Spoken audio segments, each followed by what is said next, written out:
afraid now. Put me on the stage now. I'm ready to rage now. I feel like an animal stuck in a cage and I'm ready to break out. My time, none of you people can tell me to stop. This time, like the last time, you better get ready to race to the top. I'm ready to do this, show you what the truth is. I step on the field, it's time to get real, I'm feeling so ruthless. My time, none of you people can tell me to stop. Lower the lights down, hand over my crown, hand over my heart. I do this for my town, I do this for my crowd. So turn me up real loud. My time, none of you people can tell me to stop. Yeah. So what are you afraid of? Those feelings are made of. Get in the game, your moment of fame, show them what you made of. It's time that we stand up, it's time that we man up. For anyone asking who is the best, we putting our hands up. My time, nothing can keep me from reaching the top. This time, like the last time, I'm moving so fast, I'm ready to ride. I'm ready to throw down, it's time for the showdown. I'm ready to rise, don't be surprised, I'll take on the world now. My time, none of you people can tell me to stop. Lower the lights down, hand over my crown, hand over my heart. I do this for my town, I do this for my crowd. So turn me up real loud. My time, none of you people can tell me to stop. My time, none of you people can tell me to stop. My town, my crown, we know what it takes to be reaching the top. We reaching the top, we reaching the top. We know what it takes to be reaching the top. My time, none of you people can tell me to stop. My town, my crown, we know what it takes to be reaching the top. We reaching the top, we reaching the top. We know what it takes to be reaching the top. Lower the lights down, hand over my crown, hand over my heart. I do this for my town, I do this for my crowd. So turn me up real loud. My time, none of you people can tell me to stop. Turning the track up, I'm never going back down. Hand over my heart, I do this for my town, I do this for my crowd. So turn me up real loud. My time, none of you people can tell me to stop.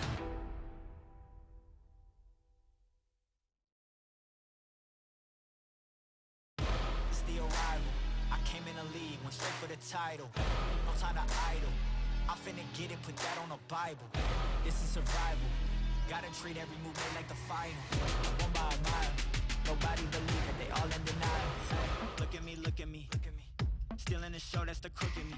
They want me gone with the hook in me. Asking why is he here like I shouldn't be. I've been on grind since Auto. 10,000 hours the motto. They see the bag is coming out, they flocking to me like I won the lotto. Dancing with the devil, there's no recital. I'm killing competition, ain't no revival. I shoot it to kill it, I'm aiming for vitals. I'm showing no mercy when facing my rivals. Snakes in the crash, they getting exposed. I know they be lurking, I'm watching them close. Acting like friends, but really they foes. Saw they be scheming and said adios.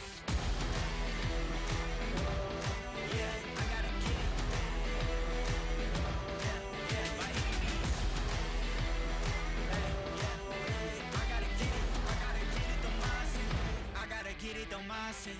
Ay, back with a vengeance, back on the grinds, back to the business. Ay, God is my witness, they watching my moves like shows, they binging. Ay, best keep distance, all of my haters send best of wishes. I get to the bag with the quickness, no I don't need no assistance, no. Yeah, no playing it safe, I said let's get it, you say not today. What can I say, you ain't gon' go for it, get out the way. Yeah, got no time to waste, can't be with me if you're not at my pace. You're not at my level, you're not in my race. One foot on the gas, dancing with the devil.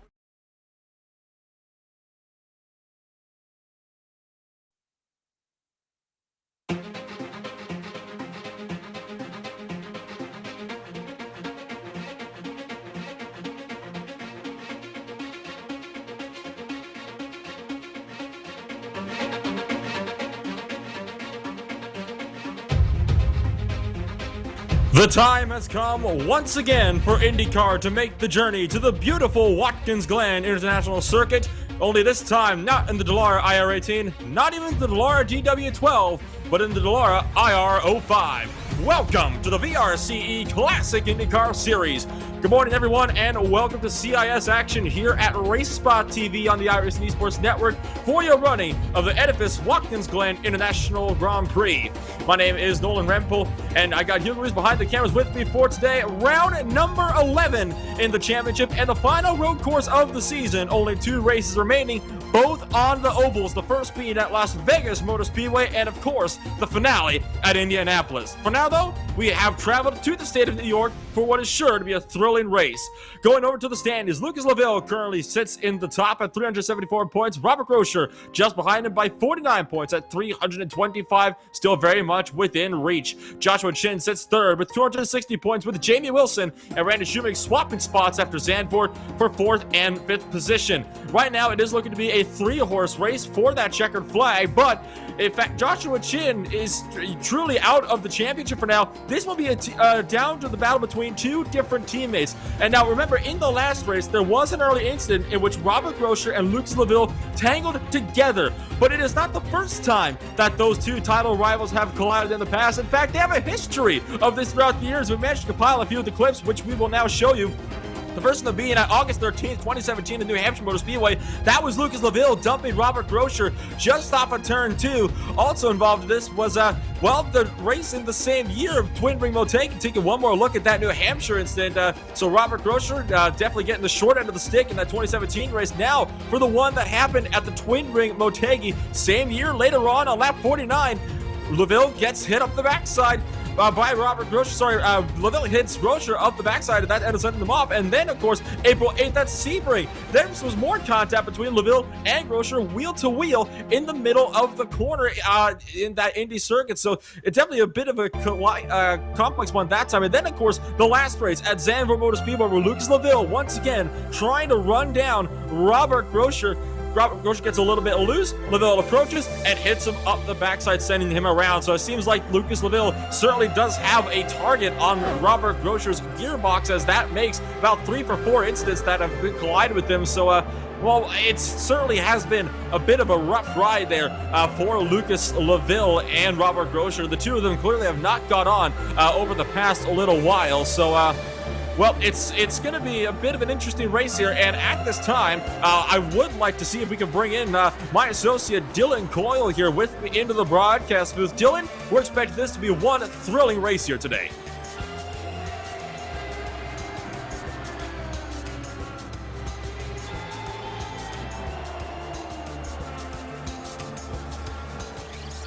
And well, it seems like there is some slight technical issues on Dylan's end, so gonna take things on over to qualifying, as qualifying is right now very well underway.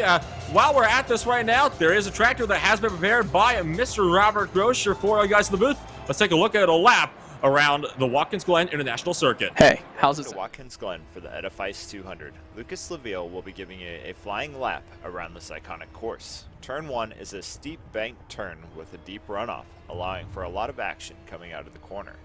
Turns 2, 3, and 4 are full speed and winding with closing walls on both sides, which makes for action-packed racing.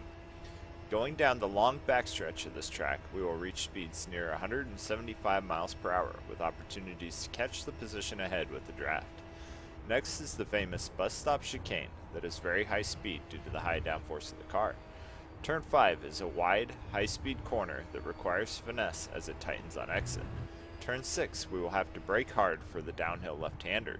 This corner is tricky and will end a driver's race if not careful. Turn 7 is a tight, uphill hairpin which symbolizes the toe of the boot. This is followed by a short stretch of track that has seen a lot of action as the hill peaks, followed by a very slow turn 8. Going into turn 9, we will have to slow the car just a bit as the hairpin is fairly wide, but getting into the gas too early could send the car into a spin. Turns 10 and 11 are very fast due to the downforce of the car. Getting these turns right will set the driver up for success going into the next lap. This has been a VRCE Classic Indycar Series track tour brought to you by Josh Baird and Lucas Laville. I hope you enjoy the race. And that was one lap around the Watkins Glen International Circuit. They're getting set to go racing for 60 more. And in fact, qualifying has just wrapped on up. So let's take a look at your starting grid. It is Joshua Chin right now to be sitting on the pole position. He's got Joni Kaihinen starting just beside him. Lucas Laville will round out the podium positions. And then you got Robert Groscher down in the 4th position, down to the first 2 rows. Martin June and Andrew Wood in 5th and 6th. You got Adam Shipstone and Jamie Wilson in 7th and 8th. Rounding out the top 10 is going to be Johnny Garrett and Charlie Hobson.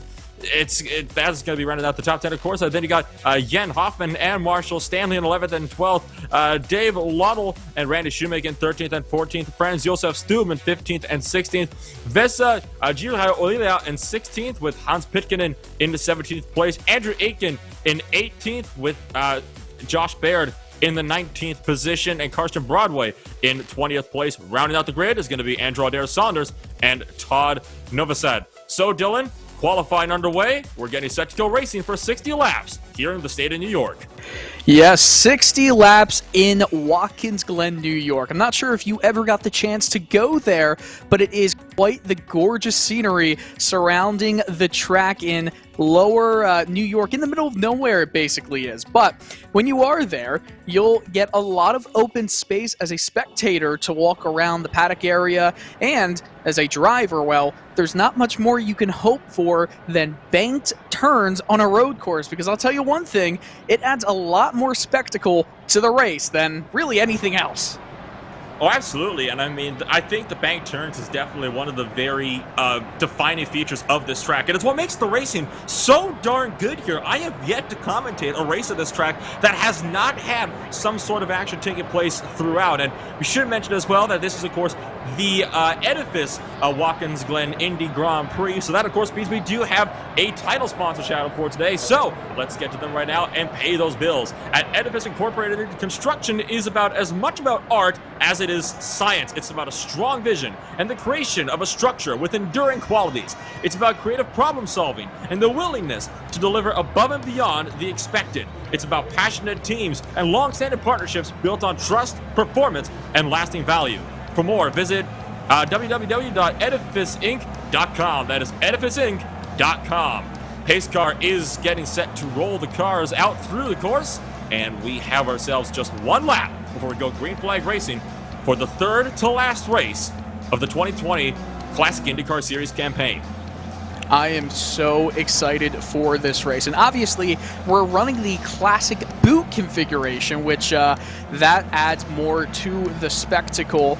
The interesting parts we're going to see here, the bus stop will be the place that most action will be happening in the first sector of the track. Obviously, turn 1 is a heavy braking zone. It's going to lead to great passing opportunities, but if you can get a draft going into the bus stop, into the inner loop, you might be able to get alongside and maybe make a run down out around the carousel, the outer loop section, to the chute into turn 6. So really an awesome track here. Can't wait for this race to get started, Nolan.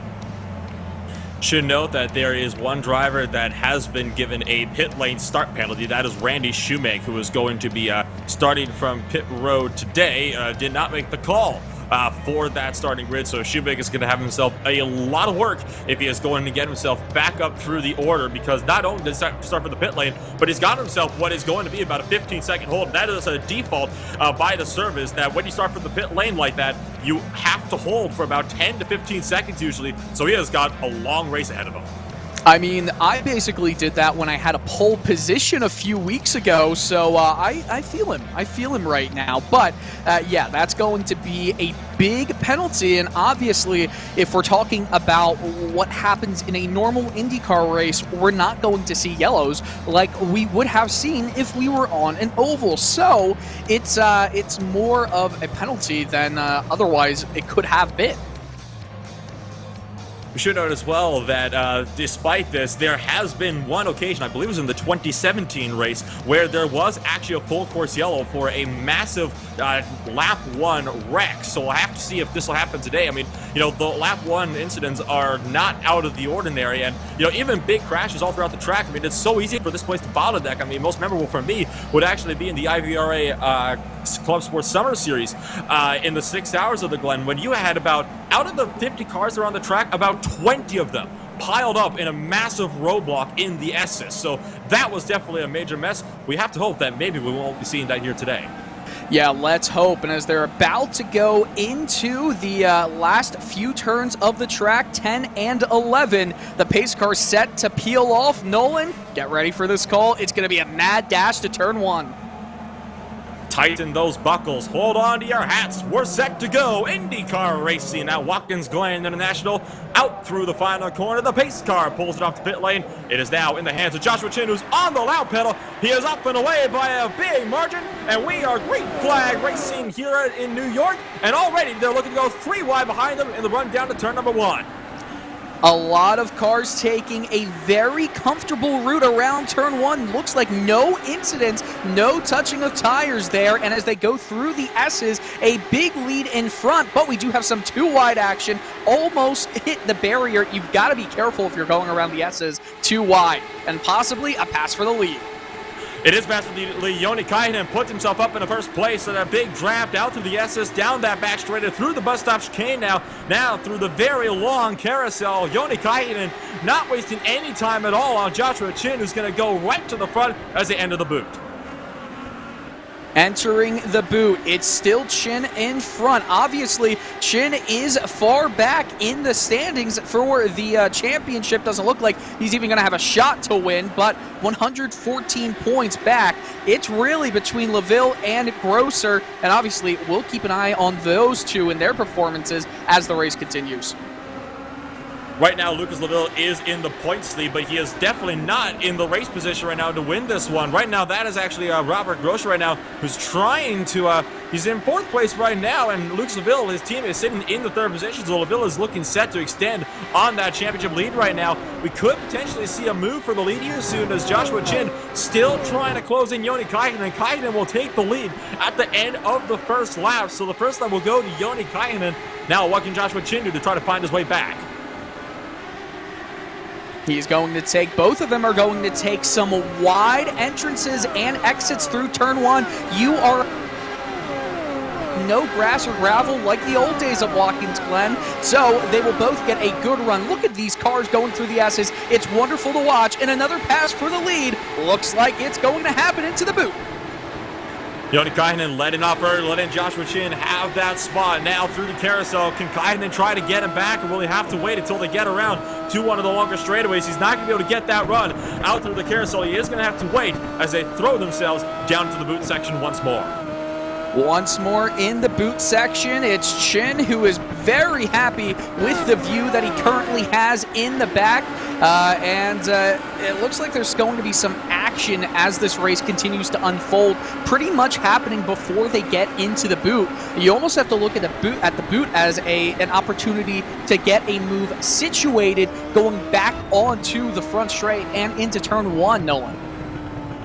Riding on board right now with Adam Shipstone running in the 6th position. He's right behind title contender Robert Grosser. You saw Grosser just bobble a little bit more. Now you go over a big crest as you exit the boot back onto the main layout. So that is a big risk there in these Indy cars when you're going over that crest. It's very easy to unsettle the car. You saw Robert Grosser step that back end out just a little bit. That is not the first time we're going to be seeing it today. I would not be surprised if we saw 1 or 2 spins there before this race is done. Oh yeah, spins are going to happen, and typically the attrition rate in the races the last few weeks, I mean, look at what we saw at Montreal. That was like, who wants to leave the race the soonest? For here, it might end up being the same way. However, with Watkins Glen being, even though the barriers are very close, I feel like the track is a lot wider and more forgiving in areas where they're like lock up into turn 1. Right now, you're looking at Hobson, who's trying to fend off Jan Hoffman. Hobson just lost a spot to Andrew Wood in the run down towards the bus stop chicane. No drivers wanted to yield that at the end. Hobson was forced wide and almost into the grass, and that helped close the gap in a big time back to Jan Hoffman. So Hoffman, right now, trying to put himself up into the top 10. You see Dave Lodel here. He doesn't have a big run going into the of this. In way too deep and got himself very off. Lucas Laville, he's closing in. Laville closing in indeed. So Lucas Laville, what can he make? He's trying to run down Joshua Chin to make sure he can extend that championship as much as he can. Should know Chin is back to the front. Yoni Kainen still hanging around in second place and no doubt trying to find his way to the front, but we know that once Joshua Chin gets to the lead in one of these races, he is going to be gone with it. We saw this before. Oh no! Oh, it's Laville! Laville's just spun off the track. That's going to give the spot to Robert Rocher, and this could be detrimental for Lucas Laville's championship run. Oh, that could be absolutely painful to that. Robert Grosser right now is being passed by Adam Shipstone. We'll get back to that, but you see the replay. We're talking about the spins, Nolan, and Laville falling back in P14. He was in P3. Looks like he might have gotten in a little bit too hot and going into that asphalt section. Just a little bit of a jump there. It's a little off camber, different from the actual racing surface, and that happens. And here we see Shipstone getting around Robert Grosser, and I'm not sure if he actually completed the move there side by side, going into the bus stop here. It's a very brave thing to try to fend him off. And look at that. Robert Grosser does fend off Shipstone around the outside, but right now Shipstone is still right on that gearbox of Robert Grosser trying to run him down. So that is detrimental for Lucas Laville, though. What happened there, when he ran wide, he got onto the curves, down the side of the car, and just sent him spinning around. Thankfully, kept it out of the wall. That's the crucial thing here, is that Laville never actually hit the wall, so his car's going to be fine. He's just got to let the tires cool, and he's going to be able to run him back down and maybe fight his way back into the order. Meanwhile, Shipstone right on the back end of Grosser. Yeah, he is right there looking to make that move that he couldn't get done through the S's. Oh, and look, Robert Grosser gets a little bit loose going into the turn 1 exit. He might have to again defend here. And look at Jamie Wilson. Look at that run he gets up to the S's. Are they going to try to maybe push it 3 wide? Oh, look, Wilson's trying to force the issue, decides against it smartly, but Grosser, oh no, look at those Shipstone spins right in front of Grosser. And he's been hit. Grosser just hit him, and that is damage on Grosser's front wing, right on the left side. So this is detrimental once again. 2 cars are off and into the gravel at the exit of that bus stop chicane. And taking a look at the replay of this one, so both championship contenders caught up in messes in the opening laps. This time, though, none of Grosser's doing. This one was caused by Shipstone just losing it all by himself. He was trying to hold on to momentum as he threw his way through the corner, lost the back end, and once you lose it that way, no chance of saving it. Well, the thing that Robert Grosser will be very upset about is the fact that he gave all the room in the world to Adam Shipstone. He was very cautious right there. He said, you know what, I care more about the points, not just this position. We'll catch another replay here. You see Jamie Wilson in behind. He's trying to get a good run. He looked at the middle of both of those drivers, but it could have been a lot worse. There, Shipstone just way too hot, tries to stay on that gray portion, and, well, look who else got involved. Wilson got tagged rear left, and probably the luckiest one out of those 3, Robert Grosser. So he's still out there. I don't know if he has that much wing damage. Still in 5th. He is getting swamped right now by Andrew Wood, who has gotten by him. Johnny Garrett right there is going to his left, but he's slowing down. He decides not to force the issue. And Robert Grosser will go through the bus stop. No pain this time. You know, in the new... One car's off. Okay. It's Andy Hoffman that's just spun off into the gravel in the exact same place as the other drivers. And once again, a self-spin, too much curve this time, though, trying to hold the momentum. That was not the best re-entry onto the track, but we'll see from the S's, the replay here, that the Vortex Sim Racing 05 car of Jan Hoffman. He has a big run here, back in 19th place. He had a few issues earlier, bounces over the curb, gets a huge bounce over the second curb and the inner part of the loop, and it's very easy, as we saw with Lucas Laville, to get these cars unsettled, and thankfully the bus stop has a lot of grass, so if you make a mistake, and gravel, if you make a mistake, well, you typically aren't going to be finding yourself in the wall.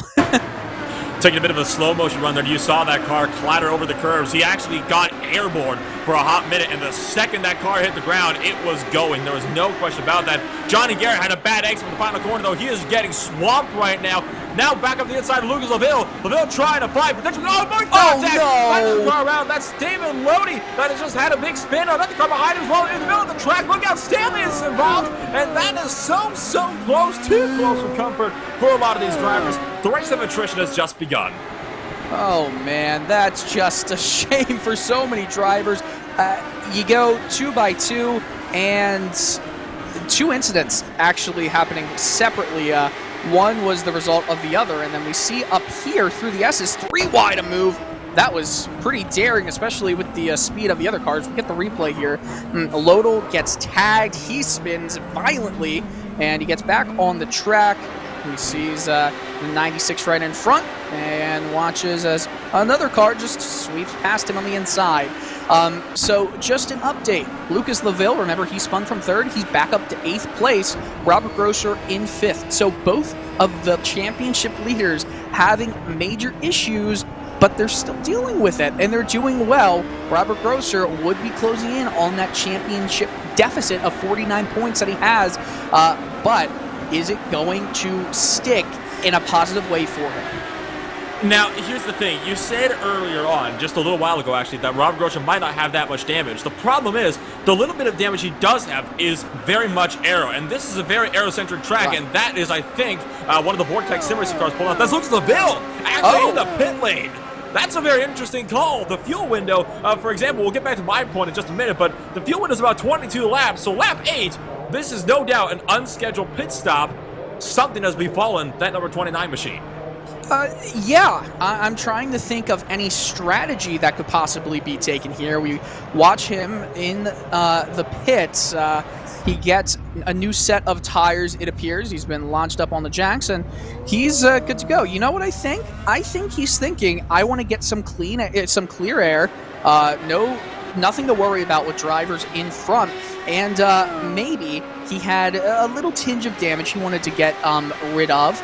But the clean air is going to work so well to his advantage, I think, that he's going to be able to gain a lot. Here's my question, though. With the pit window being around 22 laps, he basically still needs 2 more pit stops to make it on fuel in this race. So I don't completely get the call from that point of view. Well, if it's a strategy call, then talk about taking a gamble, but I have a feeling that was an unscheduled stop, so we'll have to see what's going to take place here. Robert Grosser now in a battle with Hobson, and he is struggling big time. See that bit of damage on the front right of that front wing? A lot of these corners, they are very aero-dependent. They're very fast. They're very sweeping. So the fact that he's got aero damage is actually hurting them big time. He's about 3 seconds a lap slower right now than the front runners, where he was running just a little while ago. So that is showing you just how hurt that car really is. He is not having a fun time driving that thing. It only takes a little bit of damage for your aero to be completely compromised, and he is trying to fight for his life right now for every spot he could get. Hobson, though, is trying to close the gap and fend off Johnny Garrett at the same time. Garrett's trying to have a look to the outside. He is going to have another to the other side. Into the grass and almost gets caught out there. Hobson goes to the inside of Grosser now, and Grosser's going to have to let him have that spot. Yeah, absolutely. Grosser needs to worry about the points right now, and with Laville already going in the pits, I mean, if it's an unscheduled stop, this works to Grosser's advantage. Don't push it too much. We've got this as the last road course race of the year. We still have Vegas, and we still have the big one, the Indianapolis 500. All of these drivers that are currently looking to make up spots, yeah, they can take it a little more, on the nose, a little harder as they go through this race. But for Grosser and Laville, you just need to worry about getting points. A win would be lovely, but don't push it if you see drivers being very aggressive right in front of you or right behind. And look at this train. It's a massive one, and it's being led right now, not by Grosser, but by Hobson. And both him and Johnny Garrett are starting to pull away from this field. Garrett completed a pass around the outside right down through the chutes. That's dumped Grosser out of the top 5, and this train is looking to dump him outside the top 10. Josh Baer going to have a look at him now into the braking zone into turn 1. Grosser not even bothering trying to defend. Look at that! No! Oh my goodness me! Grosser almost got turned, but he is okay. man, it doesn't look like he took any bit of damage or it even affected him at all. It just hit his right rear, and it looks like he's fine. You saw, look at that, just coming in really hot. Grosser is okay. It looks like Lodel is okay. I'll tell you what, Lodel really wants to make up some positions because he is going in hot. And I'll say another thing, Laville might be thinking that he can gain time on Grosser, might not be thinking about something like the lead, because right now, Grosser, you can tell, because of the aero damage he took because of that incident, he is absolutely out of it right now and is getting swamped. He is the leader of the said trolley train. Marshall Stanley just had a bit of a slide, and it was a big one at that. He was in the midst of a battle with Andrew Adair Saunders, just took a spot away, lost on the exit bus stop chicane, and bounced over the access road, and actually nearly flipped over as well. Got up on two wheels, managed to keep it out of the wall, but it was a close one for the 25 machine, who's back on the track now. But so that was one that took place just a couple seconds ago. As we continue to keep eyes on this battle for 96, and Olila having a bit of a slide as well. Everyone's struggling right now, it would seem. Yeah, and that turn 9, where you go from the boot section onto the normal track, I don't think people understand how treacherous that part of the circuit is, because if you're trying to, as Grosser is getting passed by, it looks like Vesa right there. Oh, look at that. Grosser is having to deal with still more traffic. And look who it is. It's Dave Lodel. And look behind. This is you can't even get another thought in about what the track is like because Robert Grosser is getting absolutely swarmed. We're going three wide here, Nolan. This might get antsy. Hobbs picking and making an aggressive move. He's going 2 for 2 the same straight. Lodel forced to back out. So at the end of the day, Lodel gets stalled out. Pickering goes 2 for 2 in the same straightaway. That was a very, very bold maneuver. Probably one of the boldest maneuvers we've seen all season so far. Andrew Aiken, meanwhile, trying to have a go at Grosser as well. We talked about unscheduled stops, right? Lucas Laville is in the pits, and he doesn't look like he's moving whatsoever. Oh, no. This is a championship potential decider. Lucas Laville out of the race car and in the pit road. This is an absolute disaster for his championship lead. He took a big spite of damage on the front right of the wing. I'm looking just a moment ago, trying to get a look at what's taking place here. I'm so confused by what in the world has happened. It might have been on his outlap, actually. It wasn't his outlap. On lap number 8 in the bus stop chicane, he lost it in the bus stop chicane and slammed into the tire barriers. Wow.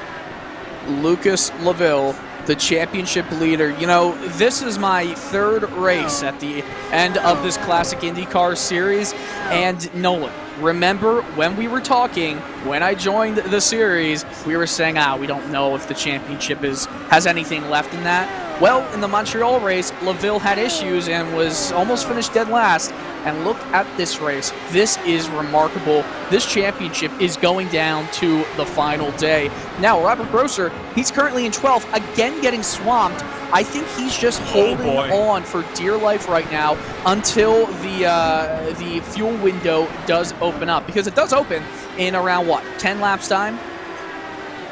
Yeah, about 10 laps, so that's when you should be coming down to pit for fuel if you're running in the clean air, which nobody's been running in clean air right about now. My goodness, I mean, Watkins Glen has a tendency to be dramatic, and I mean, we've seen this even in previous years in this same series when they ran here. It's got a lot of a dramatic flair to it. And this race clearly is no exception. I mean, just when you think this championship is going to be wrapped up, they throw something else into the works. And I mean, this is why it's pretty interesting. We're seeing if we can get a replay of that incident with Lucas Laville, which has just blown this championship wide open.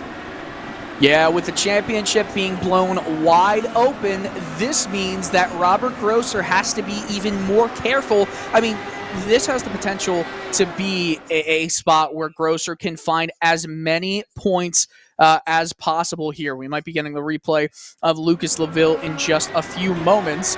And it looks like on the outlap, cold tires gets through the first part of Yes's pretty well. And what we're going to see here from the Vortex Sim Racing vehicle is through the bus stop, he starts to lose it, gets up, gets the revs all the way up in the 6th gear. Ooh, takes a big chunk. Oh, no. I think that is cold tires acting at its finest right there against Lucas Laville. Take another look at this one. This one from the wall and not from the car. And you'll see that car it's such a small slide, but that is all it takes. Then slams into the wall. No doubt destroyed the suspension on that car because he went from about 130 kilometers an hour to a dead stop in the matter of half a second, if that. So that just goes to show you how fast these cars are moving and how little it takes to unsettle them and end your race in a heartbeat.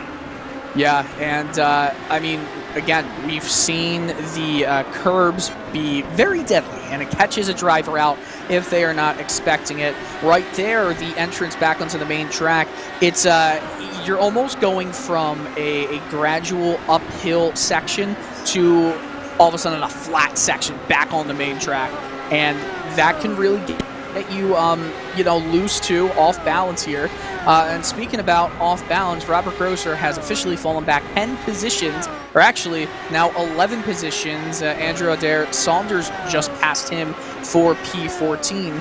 Grosser is currently showing in P15.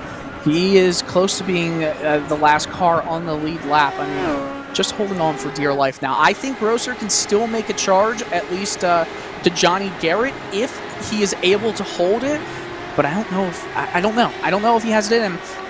The attrition rate is going to come into it big time here as Aitken, he almost gets tagged there.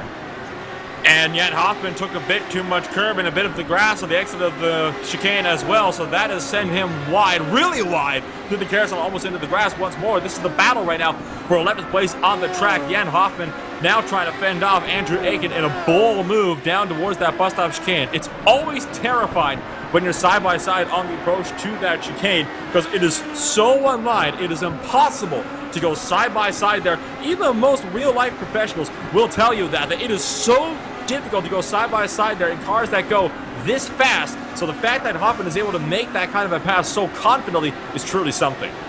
Nah, it's not scary at all, right? You're just watching as cars going 150 miles per hour, 160 to braking in the zone, just nothing to worry about.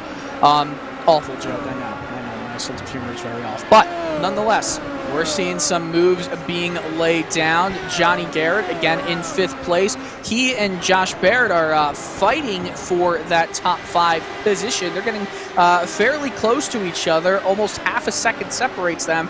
And I don't know, I feel like Baird is on the move. He started in 19th, up 13 positions into 6th. Robert Grosser in the pit lane, so this is might be unscheduled for that number 3 car. I guess he finally decided to call it on that front wing. We'll see what is going to take place here. You know what else I just realized? This race could actually put Joshua Chin right back into the title contention. He's got 100 points back from Laville, but Laville's going to lose out well over 50 points in this race. So this could put Joshua Chin back into the race. All of a sudden, it's a 3-horse race once again. Grosser now out of the pits with a fresh front wing. Now with clean air, he's going to be free to be able to run down the field. Remember, he qualified in the front 2 rows, and now he's looking to see if he can maybe pick his way back through the order. And the amazing thing, remember, Joshua Chin, we didn't know if he was even going to return to the series. He missed 3 races, and going into this one at Watkins Glen, only was 114 points back. And that point hole for him is going to be huge. Do we have double points at the Indy 500? We do, as a matter of fact. Yes, we do. So that will add to the drama even more so. All the positions being worth double. Every move, every pass is worth just that much more. And by the way, I think Robert Grosser going in right now is not unscheduled. I believe he needed to do it because if the fuel window is around 22 laps, that means that pitting at the end of lap 15 or the beginning of 15, it might be able to be stretched into just another stop for him to be in this race. But he'll get the damage repaired. We'll have to keep an eye on his timings. Meanwhile, one battle we're still keeping an eye on is between Hobson and Josh Baird. Hobson is still trying to run down that number 23 machine, but so far Baird has just been able to grow that gap. He's got O'Leary behind him in the number 96 car, so he's got the Finnish driver just behind him, and he is right now really struggling to try and just pick up one more spot on Josh Baird. So it is the British versus the Americans right now, and then of course you have one Finnish driver waiting in the wings to pick up. Who knows if this battle comes to blows? Might be able to get 2 free spots here. Yes, absolutely will be able to do it. You know, it's pretty starkly contrasted against that big train that was forming because of Robert Grosser's aero damage earlier in this race. But as it continues, we're going to see drivers obviously get more strung out. However, Watkins Glen does allow for close battles tracing, and this battle for the top 10 between Hoffman and Lodel, well, it's really fun to watch. Lodel is aggressive, and you know who else is aggressive? Jan Hoffman, not into T1 though, is going to take it easy. It looks like Lodel takes it very wide, had to come right back on the track quickly because that grass could have been extremely detrimental to his car. And right now, Hoffman is closing in rapidly. The gap is already well within quarter of a second. Can he have a look into the bus stop chicane? Will he be brave enough to have a look from that far back? He's not going to. He's going to be forced to back on now, trying to take as much curb as possible and get whatever spots he can get. But for now, he is going to be all safe and sound. Pushing a bit more wide than Lodel, though. That's not good for him. Dirty air might be playing into a little bit of a factor there. Meanwhile, Dave Lodel is trying to run down Hans Pitkanen in that number 8 machine to get himself another spot and further up into the top 10. So Joshua Chin just passed and put Robert Grosser, I believe, another or just one lap down at this point. Grosser just does not have the pace right now. That is a shame for what he potentially could have gotten here. But Joshua Chin, he's going to make this a 3-horse race going into the final 2 races of the season. LaVille is only 1 spot back of Grosser right now. Could you imagine that? 1 lap after LaVille had his incident, Grosser has his. Unbelievable. And it wasn't Grosser's fault whatsoever. Well, that's the thing. A lot of these little incidents in that championship battle haven't been his fault, and that's what's so difficult about it. As we continue to look at this battle, look at Lodel running really wide on the corner. We'll get back to that. My point there just a second, because Jan Hoffman is closing in. There's going to be a look here. There's going to be a move for a position. There he goes. Jan Hoffman up the inside to the SS. Can Lodel maybe fight back though in the run down the straightaway? He's going to end up backing off, and that is going to let Jan Hoffman have that spot. But as we keep eyes on this battle, I would like to point out that Robert Grosser and Lucas LaVille, they have a tendency on getting themselves into trouble in their championship battles, even amongst themselves. I mean, just before this race, we showed 4 examples where just those 2 drivers were banging wheels and spinning each other out, trying to hang on to whatever spots they could. And that's not counting all the times they've had incidents on their own. Yeah, they absolutely had incidents on their own. I mean, look at Zandvoort. They both were they were in some trouble earlier. Didn't the LaVille and Grosser come together in that race? And that could have potentially been much worse for both of them. Obviously, it didn't seem like it was. It will be. And by the way, a little update on Grosser's times. Last lap for Robert Grosser in clear air, 129.756. Joshua Chin, 128.097. Everyone else is basically running a lap or a second ahead, and as we see, some of the midfield runners are starting to see their pit window open a little bit earlier, I think, than we might have expected, Nolan. That is Josh Baird and Johnny Garrett that are both down to the lane right now, and these are some of the drivers that have been battling very, very hard. They have not been really conserving a whole lot, so that might be the case there. Meanwhile, Olila, it looks like he just completed the pass on Hobson in the run down towards that bus stop chicane, so that is going to put that 96 car up into what is right now on track to top 5. That's, of course, not going to be the case once this cycles on out. It will most likely be for the 10th position, as a matter of fact. So, I'll tell you what, this has been one good battle so far between these 3 drivers, and really these 2 at this point, as Hobson still trying to run it down. We're about a third of the way through this race now. 40 laps left to go at the line, and you're talking about how Joshua Chin had those fast laps. I think it's safe to say that Joshua Chin is a beast in of himself. I know you weren't here for the Detroit race, but I do remember he lapped every single car in the field except second place, and given 2 more laps, he would have done that as well. So Joshua Chin is an absolute beast when it comes to these types of races. He is absolutely fantastic when he can get onto the power and have one of those good days. Right now, this is a very, very good day for him. Yeah, that is absolutely true. He's the first to get into the 127s, it appears. And look at this. Hoffman might have a run on Pikkinen, but he peels off before heading into turn 1. Oh, no! Right in front of Hoffman. Pikkinen! Oh, no! They collect each other! He was trying to pressure him, and he definitely pressured him all right. Hans Pikkinen, though, unfortunately tried to keep it out of him, but he slid right back across the track, and that sent both cars together and into the wall. Taking a look now at a replay of this incident that just took place now on the front straightaway, deep on the brakes, and watch as it's going to be Hobson that will lose it all on his lonesome, and then comes right back across the track, and honestly, nothing at all that Olivia could do. You know, when you are watching a crash unfold in front of you, your natural instinct is to go where they aren't. However, sometimes it's not a bad idea if they're in the middle of crashing to go where they are, because they won't be there possibly once you get there. It's almost like whenever you kick an American football. You don't know where it's going to go once it bounces on the ground. It's going to go somewhere, but you just need to use your best hypotheticals to make it work. Yes, indeed. So that is definitely that is going to sting for sure for Jan Hoffman and Hans Pikkinen. He was really putting the pressure on. It looks like Pikkinen might have just cracked under that pressure. Still have some cars that need to make a pit stop. Should keep in mind as we're looking right up now to Marshall Stanley and Andrew Adair Saunders as they're both doing right now. We've got a couple more cars that are down the lane. That is Andrew Aiken and Dave Lodel that are both in the lane. It's incredible that Joshua Chin is still running 128 flats at this point in his this stint.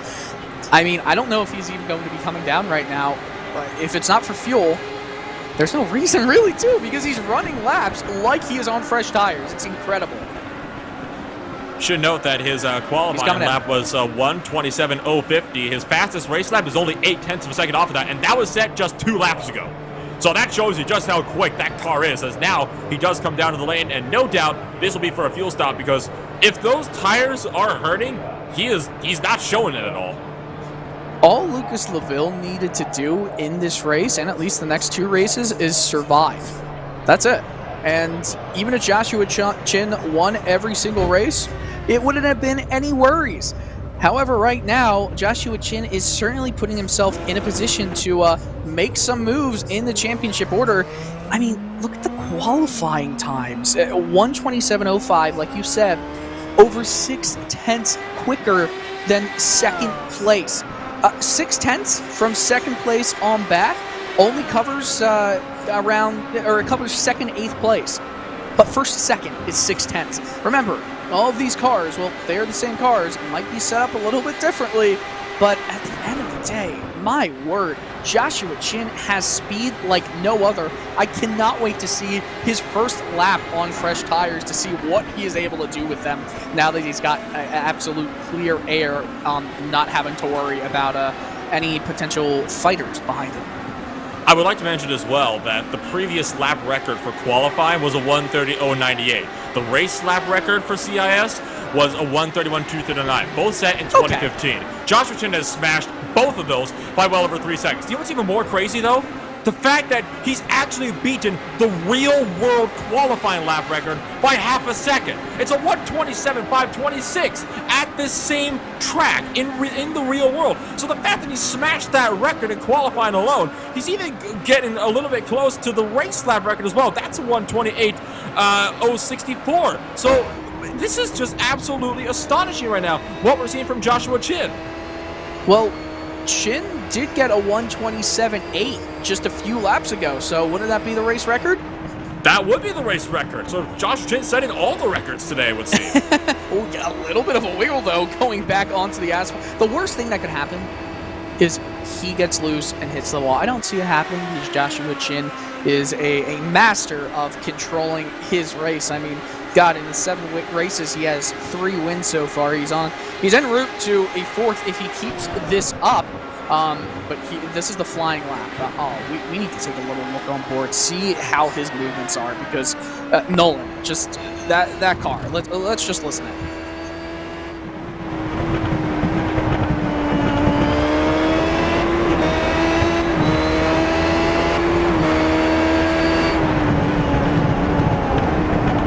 It's smooth.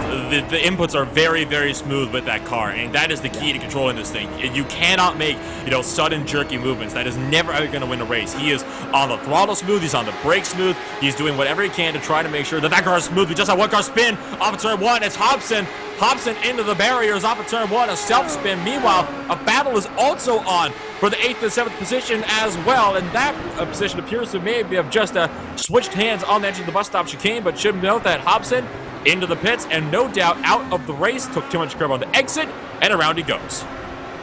Oh man, such a shame there. Again, it's turn 1. That transition is a hard point. Joshua Chin, a 126.59. So a lot, not as quick as I'd expect to see him. Probably made a slight mistake and had to keep it maybe on turn 1 when he got a little bit of a wiggle. But it looks like, you know what, this race is not necessarily over. Tynan is only 5.5 seconds back.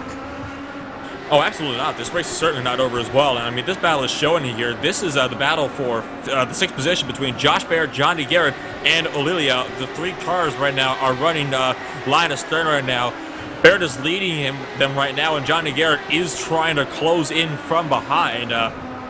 Now, this is going to be the crucial part right here. Is here all the way up to the bus stop chicane, you can get a lot of speed with the draft, and you can gain so much time. Will Johnny Garrett be able to do that, though, is going to be the question. Already has the run off of turn number 1. He's closing in now to Josh Baird. Can he make the look into the bus stop chicane? I think he's going to have a little bit of a peak. It just depends how they get onto the straight. Look at that draft effect. It's coming in big time, but he is going to let go. That would have been a very brash move to make into the bus stop, but has a much better line than it looks like Josh Baird, and Baird is going to have to go defensive in this inner loop before going into the boot section of the track into turn 6. Again, taking a very defensive approach. It looked like Johnny Garrett did not have the best line there. Remember, you typically just want to get all the way to the outside, then swing down in low, unless it's an odd corner with a late apex or something like that. And it looked like through the boot section, Baird had a better time than Garrett. Yes, indeed. Josh Baird able to pull just a little bit more, particularly on the exit. No doubt some of the dirty air playing into effect just a little bit in that. Both cars taking a little bit of curb. Now, those curbs on the inside of that corner coming back onto the straightaway, that is where it is extremely risky to go in your little run there, because those curves are on an angle. As you saw, Garrett almost slapped the wall there because it took so much curb. Now, he is definitely close enough to make that jump on the Josh Baird in the run of the bus stop chicane. If he doesn't, then I think it's because he's saving fuel for that final stop. There's nothing scarier than getting a little bit loose in a car that is as unstable as this 05 Indycar. Oh man, it takes a lot of skill to drive these, and the attrition rate has actually been pretty solid so far in this race, I must say. We still have 16 driver appears on the lead lap, and Robert Grosser, just to let you know, he is right now, remember, he's off cycle. Oh, he's trying to go maybe 3 wide into the bus stop and pick off 2 drivers. I know we're not seeing it on screen. Oh, almost got hit. Yeah, he actually had to look up the inside of Dave Lodell, and if it was a bit of a bold one, especially when you try to go on the entry to the chicane. And we're going to get a look at this one again, because that almost ended Grosser's race in disaster. He's trying to pick his way through the order, keep in mind. And watch this, deep on the brakes, and right there, almost making contact with Lodell. The fact that they did it is a testament to how good these drivers can really be in these cars. It is a fierce, fierce battle, though, for 8th place on the track. Here comes Grosser back up the inside of Lodell for 9th. Well, Lodell is just going to watch Grosser, maybe not just watch, but he's going to let him go. Nolan, those negotiations, they were short, though. They certainly were. Negotiations, sometimes they can take several laps, sometimes they take a race, sometimes they take a few seconds, if that. And that appeared to only be one of those negotiations that took about a minute, maybe less. Now Robert Grosser trying to run down Andrew Aiken in the Aero X machine. Can he get the move done, though, is going to be the question. Not in the turn one. Certainly not. It's going to be into the bus stop chicane, if at all. We'll have to take a look here as Loda runs a bit wide off the corners. What he's doing all race long. Now, Robert Grosser with the run, closing on Andrew Aiken. Can he get the move done? I have a feeling we might be seeing a dive bomb here. Oh, we might see a little bit of a dive bomb as they go into the bus stop here. Maybe a little move. Oh, almost came very close to exchanging blows and business cards. That would have been very... look out! Big crash! Oh, no. That is Jan Hoffman. That's Jan Hoffman that was just ended up having a crash, and Franz Josef Sturm slid into him. Took too much curve for Hoffman. Jumped into the air a little bit on the entry and just lost the back end when he came back down. This helps Robert Grosser get more points. Again, not the fault of the trailing car in Sturm that is, and that's a shame. That's a shame. There's been a lot of incidents that drivers have gotten caught up in that they've had nothing to do with. Hang on, we had another incident, and a big one at that. Andrew Aiken has just had some trouble, and this has caught up Robert Grosser again. So another wreck for Robert Grosser. This time, again, not of his own fault. It was with Andrew Aiken. This is just a couple seconds after this happened in the middle of the boot section on the exit of the toe. Yeah, so we'll watch the replay here. Again, Grosser is going to have his left front wing damaged. Are you kidding me? The exact same wing that had a problem before, it looks like it might again have a problem. I mean, where's the luck here for Grosser? I don't think there is any, and if it is, it's only bad luck, because we're going to see, once again, nothing of Robert Grosser's fault, just the car loss. And when you're coming at him that fast, there is absolutely nothing you can do but lock the brakes up and pray. And unfortunately for him, it did not end the way he wanted to. So now Robert Grosser, once again, in a big fight. The damage this time is much, much larger. Marshall Stanley might be getting impatient. Yeah, Robert Grosser is just going to let the driver pass. That is obviously Dave Lodel. Marshall Stanley is right behind. He had a few issues of his own right here as we see Stanley's view of the live shot. Will he get a run here? Looks like he's not going to exactly get everything he wants at the end of the boot section, or excuse me, that's the continuation of it, I guess I should say. Patience is certainly key, and right now Marshall Stanley has got to be patient. He's going to get by Grosser, that much is certain. The aerodynamic damage is way too much for Grosser to be able to hang on. Marshall Stanley's just got to pick his punches wisely. He needs to make sure that he is not making an unnecessary move where he could potentially find himself getting caught out. Maybe into turn one would be best, and in fact, he is going to agree. He's going to go to the inside. Grosser not going to defend. In fact, lifts off early. Robert Grosser is not looking to pick a fight right now. Counterpoint to this. Robert Grosser, who is in the draft of Stanley through the S's, is not going to be able to keep up to the same amount of speed as the car in front, though. Grosser just needs to get to lap 40, get damage repaired again.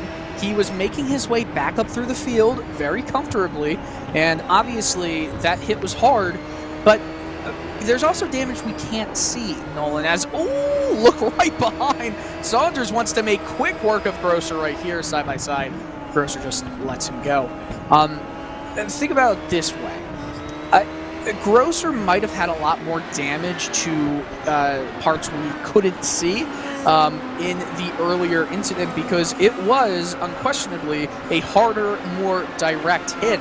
This one only appears to have been damage to that left front wing. You can see it's extremely crooked, and at Watkins Glen there are a lot of corners that require some aerodynamic grip. Obviously the actual mechanical grip is more useful in corners like this one, getting back onto the main section, but this turn 10 is important, and turn 11, lesser so, still needs aerodynamic stability.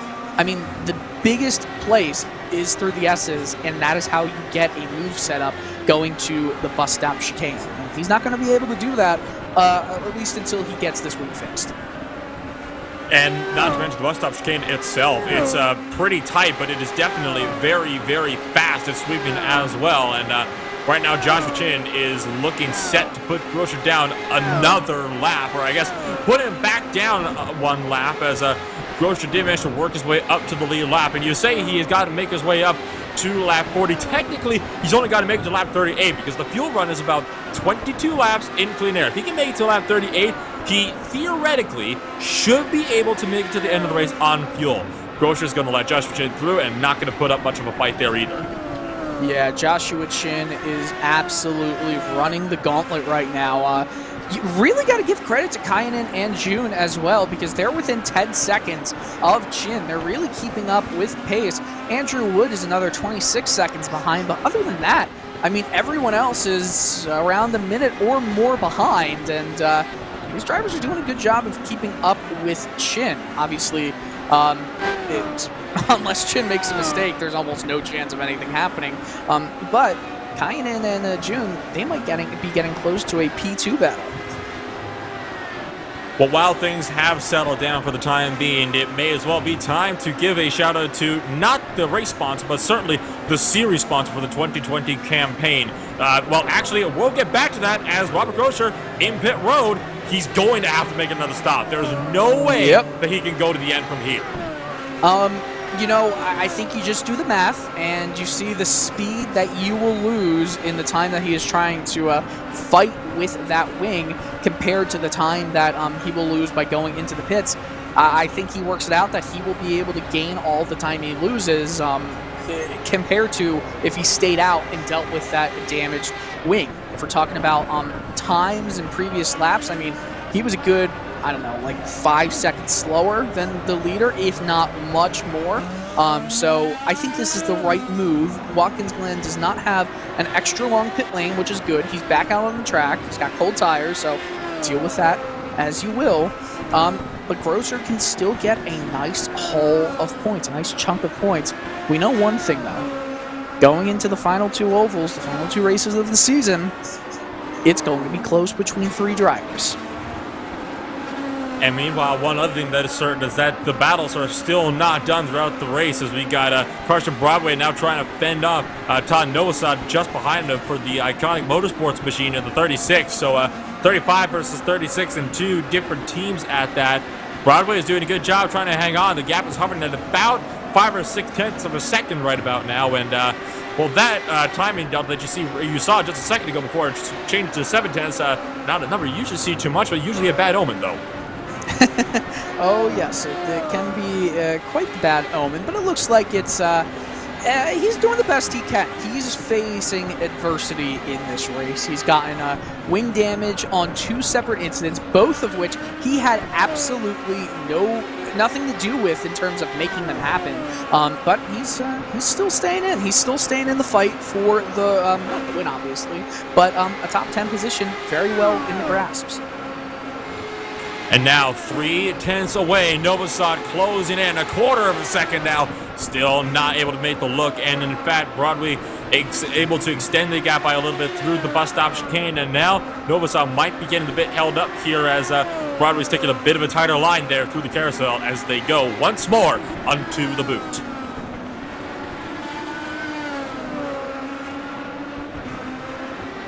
It's just really awesome to watch these cars sometimes.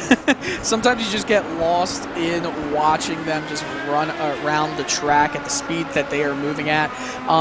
There's a beauty to these older Indy cars that is definitely not here as much. I mean, we know the ones now look like a fighter jet with the canopy on it, but look at how sharp the front nose is, and it looks like it could cut through butter if it needed to. If you just, you know, if they're going at this speed, they'll cut through anything. You know what I mean there. But they're just racing so well at this track. And even though there can be a lot of attrition issues, I mean, Montreal was one of the hardest tracks I think we'll ever see this car go at, and Zandvoort as well. Watkins Glen, it's leading to a lot more of a close excitement between many drivers. Well, you say this car will cut through anything light bottom. That's what it's doing to the air right now. You got to keep in mind, like, this car is slicing through the air like it is nothing right now. It's what the thing's been designed to do. I mean, that's why the car looks the way it does. And I'll tell you what, it does look really, really good while it's doing it. Oh, look out, Broadway into the grass on the exit of the bus stop chicane. All of a sudden, knock, knock, open up. It's Todd Novosad at the doorstep. Will he be able to get the move done? It looks like Broadway did a very nice job of keeping that defensive line right there. Not sure if he's going to be able to hold it here into the second section of the boot, and it looks like that difference has stabilized once again. That was a scary moment for both drivers there, and obviously if you are Novosad, you don't want to be getting yourself involved in an incident that's not your fault, which is the theme of this race.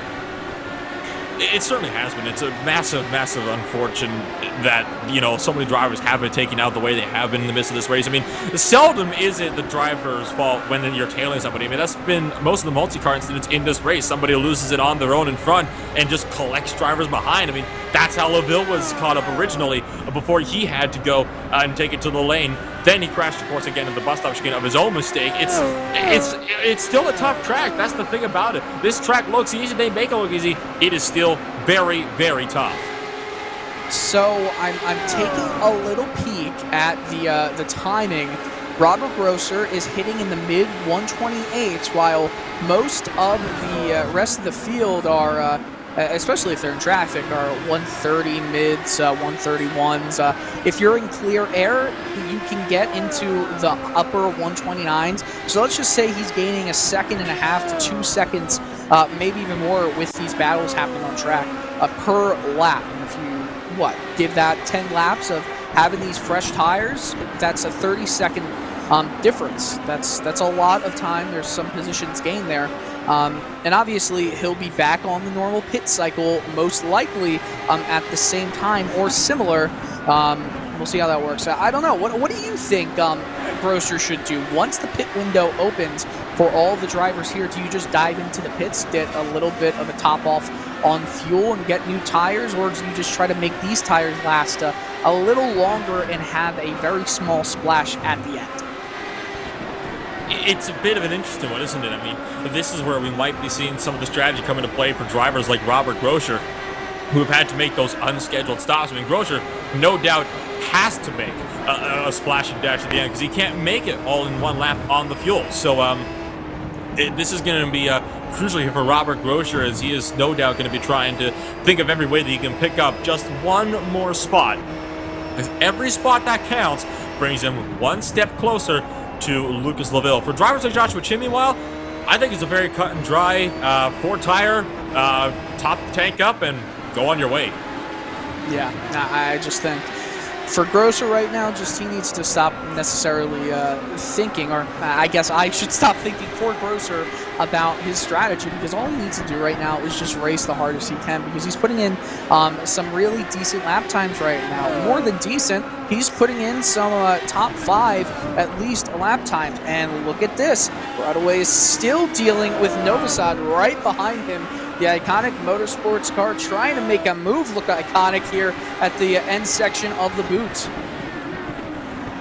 Novosad just can't find a way through. He can get to the back end, but he can never get close enough that he can make a realistic dive bomb for it. Now, we're getting to the point where that final pit window is going to be opening up. So, now the question comes again, what are these drivers going to do about it? Because on lap 38, that's when the window opens up where you can pit and make it to the end on fuel.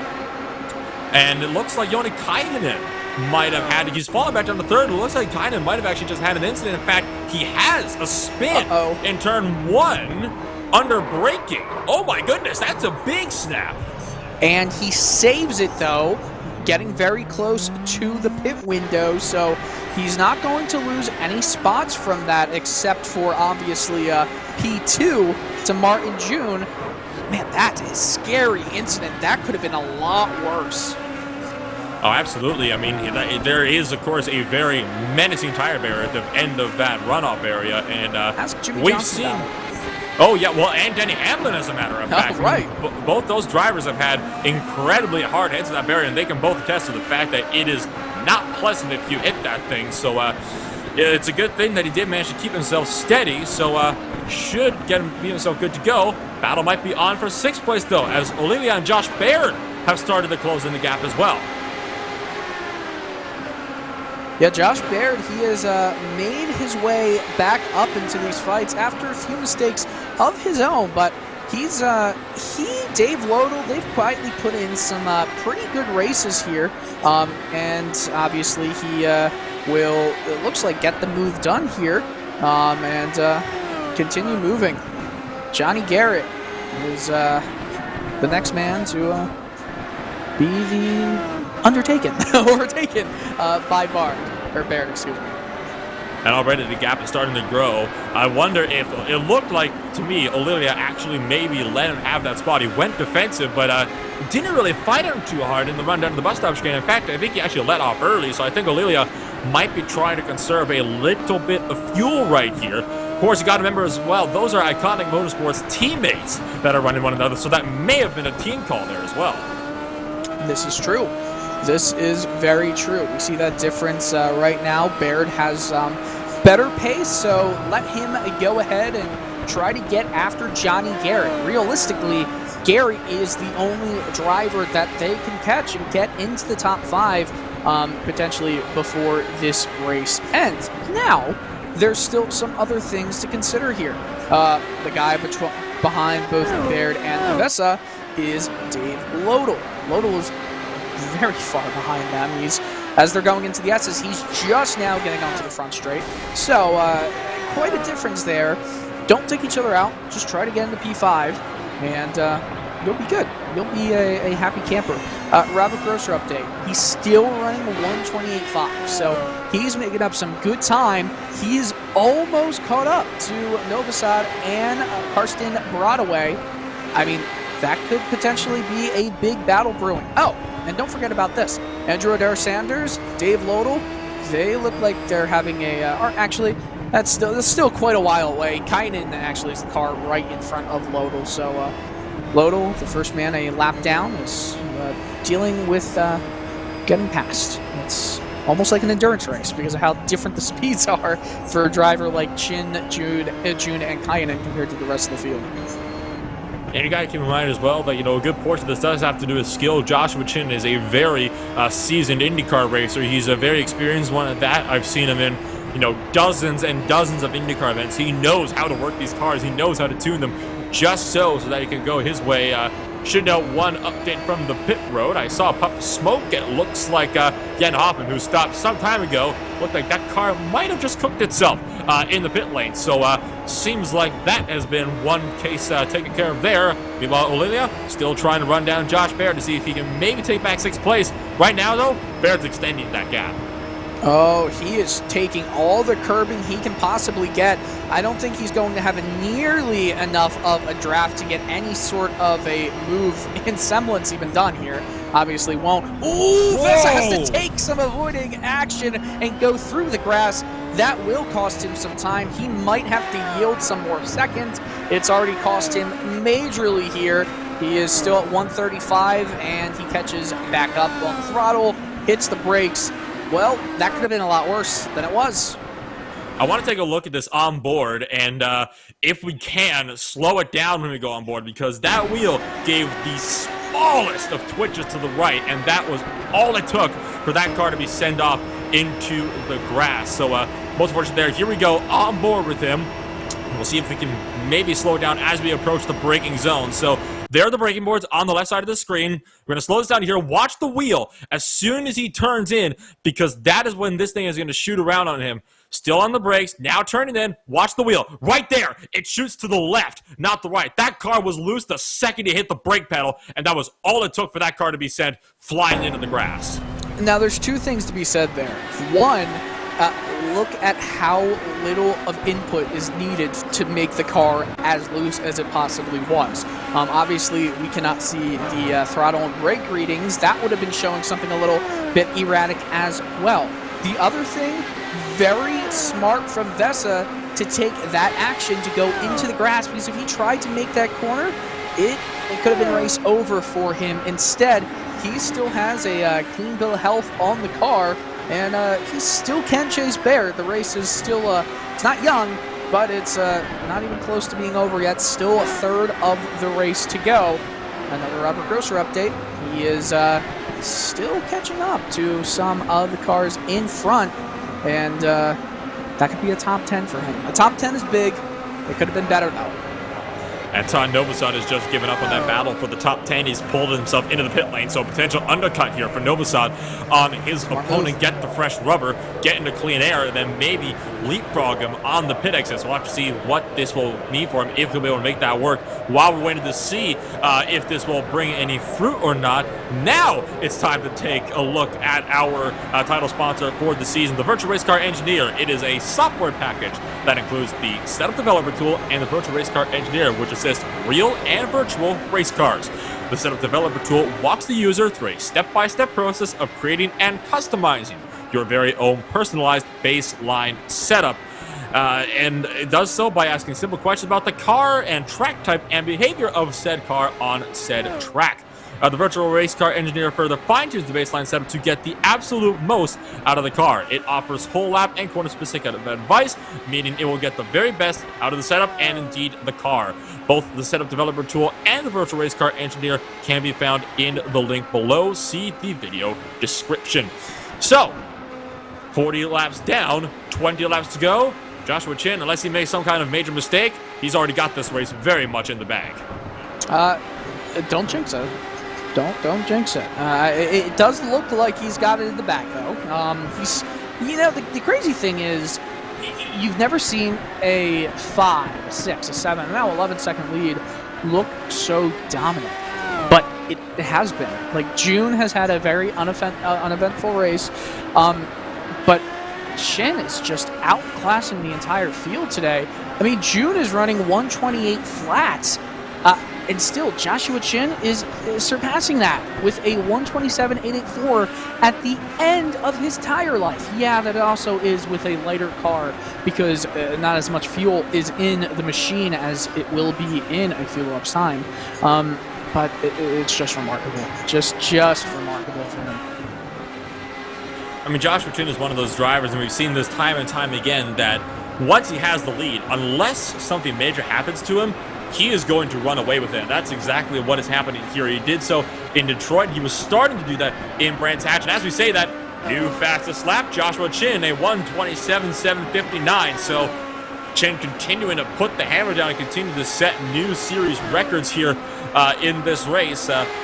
You know, for Chin, the key here is that he is very, very consistent. I mean, we've seen this time and time again all throughout the season. We saw it at Detroit. We even started to see it at Brands Hatch Indy until he had a very unfortunate mess that saw him put out of the race in Brands Hatch over in the UK. So, unfortunate ending there, but certainly it looks like he is going to be set to take another win on what will be the first race back in well over a month. Meanwhile, Martin June is exiting the pits. So we'll see if he's able to gain any time on Joshua Chin, as Chin is just, again, laying down the gauntlet on everyone. We just passed the hour mark of the race. Obviously, it is not by time, as some races may be. It's just a 60-lap affair. The old Champ Car series had a lot of odd scheduling, a lot of odd lap counter, time counters, and that's why we love it so much, because it's just weird. I mean, Nolan, can you think, by the way, as Joshua Chin goes into the pits, can you think of any other weird series that we just love? Sidecar racing. That's the most unusual one. Wait, is that actually still a thing right now? I wouldn't be surprised. I'm pretty sure it is. I wouldn't be surprised either. I feel like, a move. Could a move be done here? Is Robert Grosser about to make up a position on the outside? Wow. He wanted that spot, and right away said, okay, I don't want to deal with that. Well, Broadway actually hit the curb. He actually got loose and used the curb to save his car. That's what allowed Grosser to get such a good run. We take a look on board with Broadway. This is once again loose into the braking zone. That's going to help the theoretical battle between himself and his opponent close right on up. So Christian Broadway, no doubt, feeling the pressure now. We'll have to see if he comes on into the pits. He has not come into the pits this time. So Broadway still has a stop to make. Remember, Grosser still has a stop to make as well, but on all the cars who have not come into the pits yet, Grosser is going to undoubtedly have the fresher tires. I don't know. I honestly think going into the pits maybe in 5 laps time for Grosser is the right call. He's on lap 42. Maybe around lap 47 is the right call, because I wouldn't want to deal with cars with fresher tires trying to battle me for position while I'm struggling with older tires. I'd rather be mano a mano with them. Maybe at the end, yeah, you'll get a little boost, but by that time, the damage has already been done, and there's not enough time to make up what could have been gained if you went back onto the same strategy. This is a kind of race for a champion to shine. And Robert Grosser, who has had everything bad imaginable happen to him in this race, 2 incidents, had 2 unscheduled pit stops, lost so much time because of wing damage twice, gonna have to charge his team a lot more for that wing bill. He is still managing right now to get himself into 9th place, and there are still positions for him to gain as he still continues around this circuit right away. Again, staying out. I'm not sure why he thinks that's going to help him, or maybe he just doesn't think Grosser's the man he wants to fight. Andrew Adair Saunders has just completed a pit stop. He's on his way out of the pit road as of right now, just passing that green cone. So the number 4 car has just completed his final stop of the day for Iconic Motorsports, a 9.9 second stop. So we are now within the range that these pit stops are going to be under 10 seconds for just the fuel window alone. It takes about, I want to say, 8 seconds or so to change a set of 4 tires, plus anything for fuel, which is filled up at the same time in these cars. So we'll have to see what the pit stop delta will be once Broadway comes down. That's actually another thing we need to mention as well for Carson Broadway. He might be trying to stay out to make sure he has to fill up the car even less, so he has to spend less time in the pit road than Todd Novosad. I mean, I can see that. But if they're being filled up at the same time, will it be 8 seconds to fill up a full tank and 8 seconds to get the tires on? Well, they're both done at the same time, so that would be about a 10-second total stop, it would sound like. So, well, here's W. That's going to take place for him. So Joshua Chin back to the race lead as Joni Kaihinen now is down to the pit lane in the number 77 machine. So, the guys that qualified on the front row are still running 1-2 where they started today. Remember, Joni Kaihinen took the race lead early in the race in the run of the bus stop chicane on just the opening lap. Chin took it back within just a couple laps and has been in dominant control ever since. You know, it's amazing to me, a little bit of a side note, it's amazing to me that Watkins Glen Indycar typically is only around 60 laps, whereas Road America is 50 laps, and with Road America, the race feels so much longer, because it is, than Watkins Glen IndyCar races. I feel like Watkins Glen deserves a longer race, but obviously with a higher attrition rate as well. And right now, this is all of a sudden the battle for the second position. Martin June versus Joni Kaihinen. That was June that just passed him on the pit exit. So June has leapfrogged Kaihinen up into the second position. Kaihinen has got to get those tires warmed up and quickly so we can start to run him down. Well, June was the driver that held the position after Kaihinen had his little off incident, so he just barely pipped him there. I think the big winner out of that pit stop battle was Kaihinen, because he really was able to close it in on to June. Yes, certainly. So the gap continuing to close now that Joni Kaihinen has got those tires up to scrub, and now Martin June, who's on older tires, keep in mind, he stopped quite a bit earlier, if memory serves me correctly. Martin June might find himself in a bit of trouble here as he's got a car with fresh tires behind him by a few laps. And this could be big here in this battle for the second position. It's a great battle. It's been a while since we had a battle for a top position in the race, and typically we'd say there's no one happier to see this than the leader, but it's not like the leader has to worry about any timing issues. look who is starting to, or was at least starting to, I guess the time hasn't updated on my end. Andrew Wood is still very far back, so forget about that. Kayanen has the run down here into the boot. Don't try it, my friend. He decides against it. Going to take a lot of curbing, is going to get the better run going into the carousel section. And we'll see the run he gets down into turn 6 and maybe turn 7. He could get even closer and set up a move at the other end of the boot. Yes, absolutely. So that is what the key thing is going to be here. He's going to try to find his way up there no matter what. And now the question is going to be, can he make that work? Should note as well, in the other battles we're watching, well, let's stick with this for now. I'm just going to give an update, but remember how we were considering what was going to be happening between Todd Novosad and Karsten Broadway in that pit stop battle? Oh, yes. Broadway just had to stop and came out a big distance in front of Novosad. So that battle is effectively over now. So was the overcut just a lot better for Broadway? It was, because he had to spend less time in the pit road because he had to put less fuel into the car to make it to the end. Not to mention his car's lighter, so that's going to make it faster. This is true. This is very true, my friend. By the way, I think, yes, Robert Grosser went in on lap 44, or the end of lap 43, the beginning of lap 44. So he did pit basically in line with everyone, which is pretty... it's a good thing for Grosser. No more strategy. Just race as hard as you can and make up as many positions as possible. He has gotten himself into 10th place, it looks like. The next driver to catch up to is Saunders, but he is quite a way away from Grosser. If he's able to catch up to him, it will take an immense effort. I don't know if he's going to. However, a top 10 in this race with his issues, I'd like that. Look at this battle, though. It's certainly a good battle at that. Joni Kainen is getting a bit impatient. He tried to have a look on him on the edge of the bus stop chicane, just showing the nose, letting her know that he is there. Now he has to start to apply the pressure. Can he force the issue, or can he potentially force Martin June into a mistake? We've seen this a couple times with drivers pressuring other drivers into mistakes on the racetrack. So this would not be the first time over the season. It would not be the first time in this race. Kainen has got to try to make sure, though, that he can be extremely precise, because every corner right now is going to matter in this fight. You know, it's funny that we're talking about Martin June and Joni Kainen, because these are two very, I guess in this season at least you could say, inexperienced compared to everybody else. Kainen, this is his 5th race of the season, 11th for the regulars, and for June, it's only his 4th race. So both drivers looking to get a top result.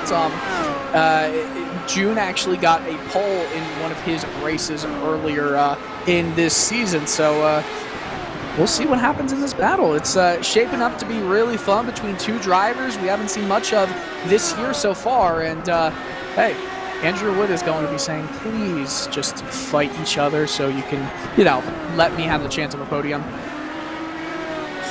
Yeah, he's going to need to wait for a big mess up between these two before he'll have a shot at that, because he hasn't even reached the bus stop chicane yet, and these two are already in the middle of the boot through the toe. So I think that goes to show just how far ahead these two are of the rest of the field. At the line, last time by, it was about 15 seconds between these two cars up to Joshua Chin. Another 35, check that, 25 seconds back to Andrew Wood. So that just goes to show just how far back Wood really is to these drivers, so he would have to hope for a big mess between them. But you never know, he might get it here, as we're now approaching we're at 12 laps to go now, and so this could become very, very crucial here if Joni Kainen can close in that gap. The question is going to be if he can get it. That's a big if. Can he hold it? It's certainly going to be a fight till the end of the race. It looks like there's some traffic in front of these two, and that's going to be, oh wow, Vesa, who is P7. I mean, we're not seeing the entire field being lapped, but Johnny Garrett just watched as Joshua Chin passed him. Everyone except for the rest of the top 4, it looks like, are going to be the lapped drivers in this race. Andrew Wood has got to have the most boring race out of everybody right now, Nolan. Hey, fourth place, you can still come away with a lot of points for a fourth place finish, which certainly would be good for him right now. Kind of just looking through the order right now. Andrew Woods right now sitting 7th place.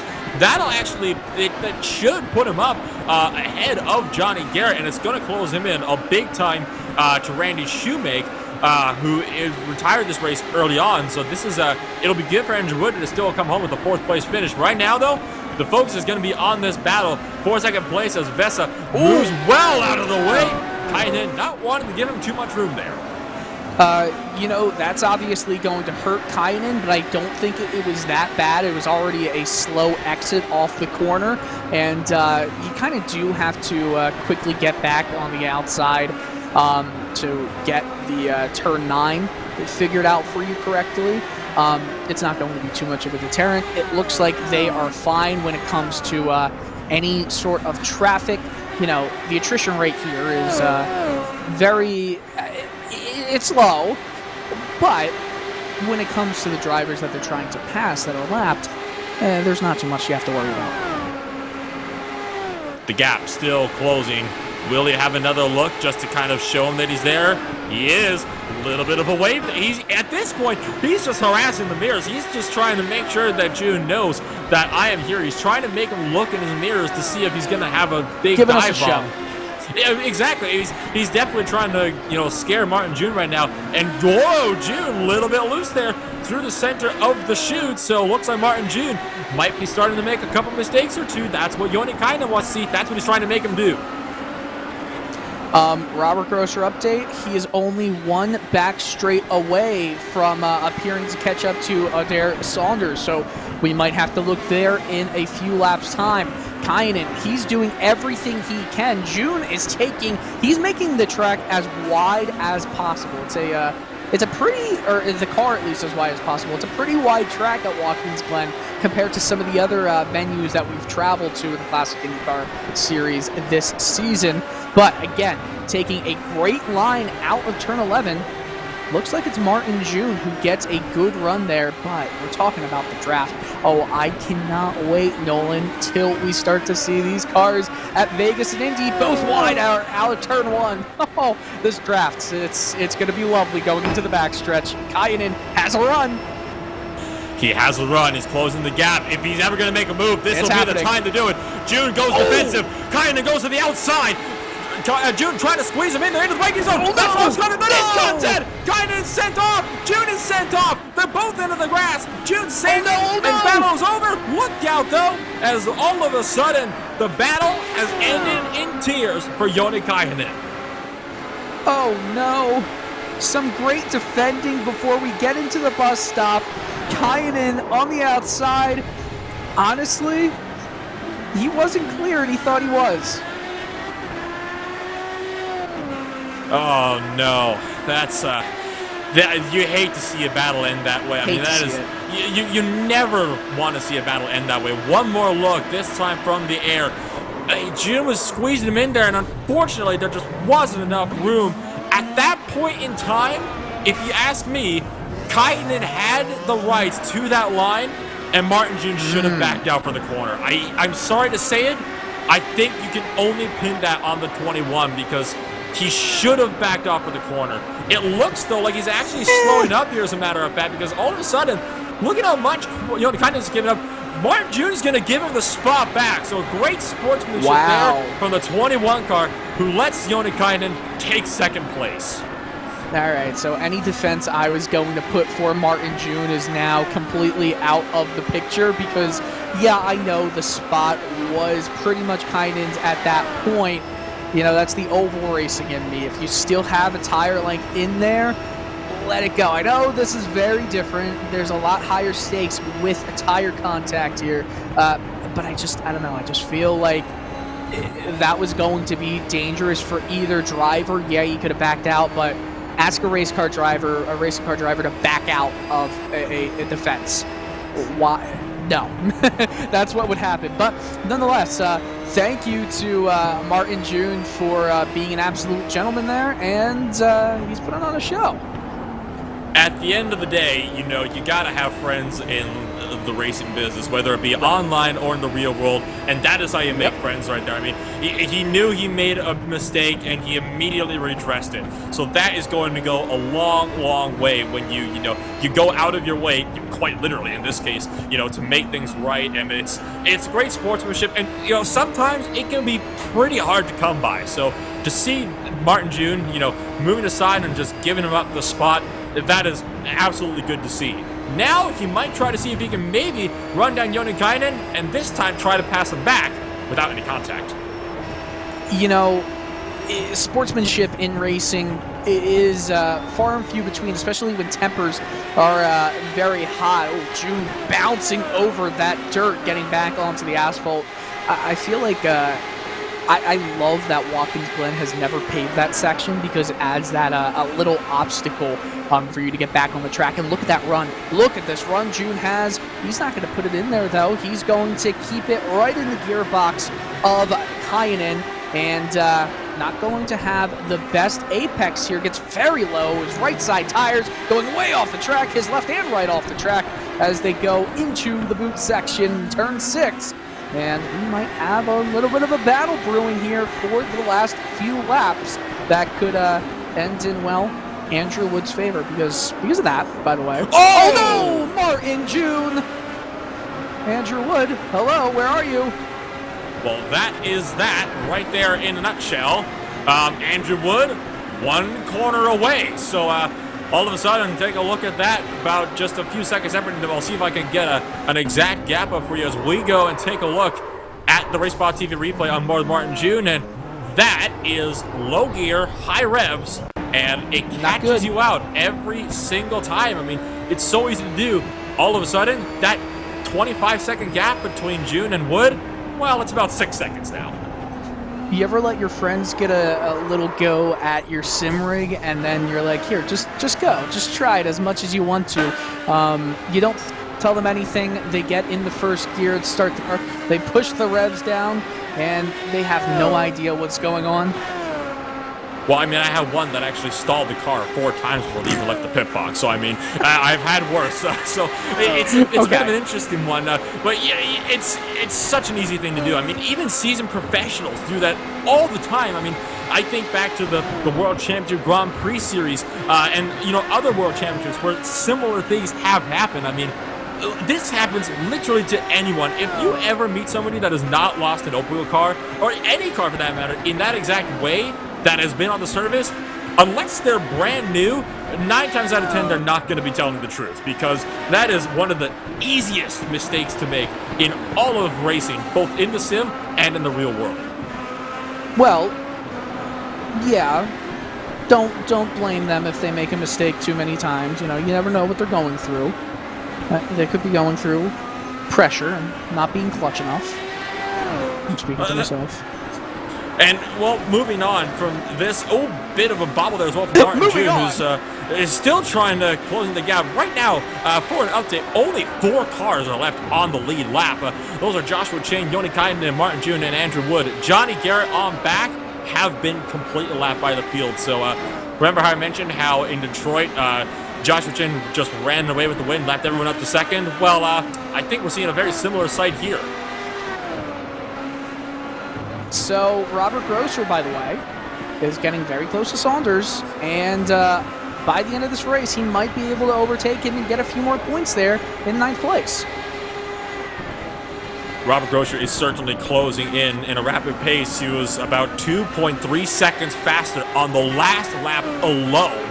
The gap is about 1.5 seconds apart now, so Robert Grosser, he needs every point that he can get right now. Technically, there's 9 spots separating him and Lucas LaVille. LaVille is sitting down in 9th place, or 19th place, excuse me. One of the retirements from this race. And right here, through this boot section of the bus stop chicane, I think that is where we're going to be seeing a lot of the time made up. And Andrew De Santis does not have damage on the car. Neither does Grosser. This is just driver skill that's talking here. Yeah, and that's nothing against Saunders. Grosser is currently going for the championship, and he has a lot more to gain and a lot more to lose than someone like Andrew Adair Saunders. So We'll see how Grosser is going to be able to handle him here. Grosser's last lap, a 1:29.1, was 2 seconds almost faster than Saunders. So that gap has considerably shrunk, and it's continuing to shrink. I mean, you've got to wonder, is there the potential for Dave Lodel to be caught? I don't think so. Not even close, honestly. He's on the front stretch. He would have to make a mistake. By the way, Andrew Wood, he's still 5 seconds back of Martin June. For the most part, everyone's just spread out except for this Robert Grosser and Andrew Saunders battle. Yeah, Grosser, why are you trying to make a move right there? This is dangerous. Now he's all over the gearbox in the run. Be up careful. the S's. Where is he going to make the look? Exactly. Robert Grosser can't afford a mistake now. He is so close to getting the points he needs to put himself into a title fight here with his team of Lucas LaVille. Trying the outside into the chicane. Which driver's going to give? No one's going to give. In fact, Grosser forced to back out as Saunders manages to hang on to the spot. It's only a matter of time, though. I mean, yeah, it is only a matter of time. There are 3.5 laps to go in this race. I don't know. I mean, Grosser should easily get the job done. However, Saunders can make it a little bit more of a headache than Grosser wants it to be. I would be furious if I was Grosser and in the bus stop, something like that happened again, where no one is kind of letting up, maybe taking a peek. Just be careful here. Grosser has 3 laps, 3 attempts at every single corner. Don't push it too hard. It can really be a bad idea to push it too hard when you do have some points on the line that you could potentially lose. So Robert Grosser now still trying to run down Andrew Saunders. He's got a big run, and look at the weaving that Saunders is on the front straightaway. Grosser is snaking behind him and is going to be alongside him in the brakes up for turn 1. Clears around the outside on the exit. Great pass there for Robert Grosser. That was textbook right there from the number 3. That was textbook. You know what else that was? That was, I really want that position, and I'm not dealing with you any longer. But guess who does want to have a say in that? It's Aaron Sanders, excuse me. Saunders, wow, makes the move down into the bus stop, has a lot of speed, misses the curbing on the inside. Grosser just needs to stay calm here. You know that Saunders has the speed once you're in the draft, but Grosser is just, man, he isn't able to get the spot and keep it at the moment. Maybe a peek. Don't do it, Robert. Oh, man, he's getting really aggressive here. 3 laps to go for these drivers when they get back around to the start-finish line. So Grosser is no doubt getting desperate, trying to find a way through. He needs this spot. He needs every spot. Now it's up the inside. This time, Saunders is not going to fight him for it.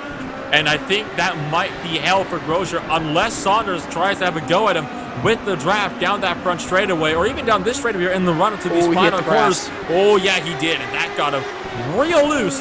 I think that Robert Grosser has got that spot held. I also think so. We'll see if the draft is able to have anything to say about that. Both weaving.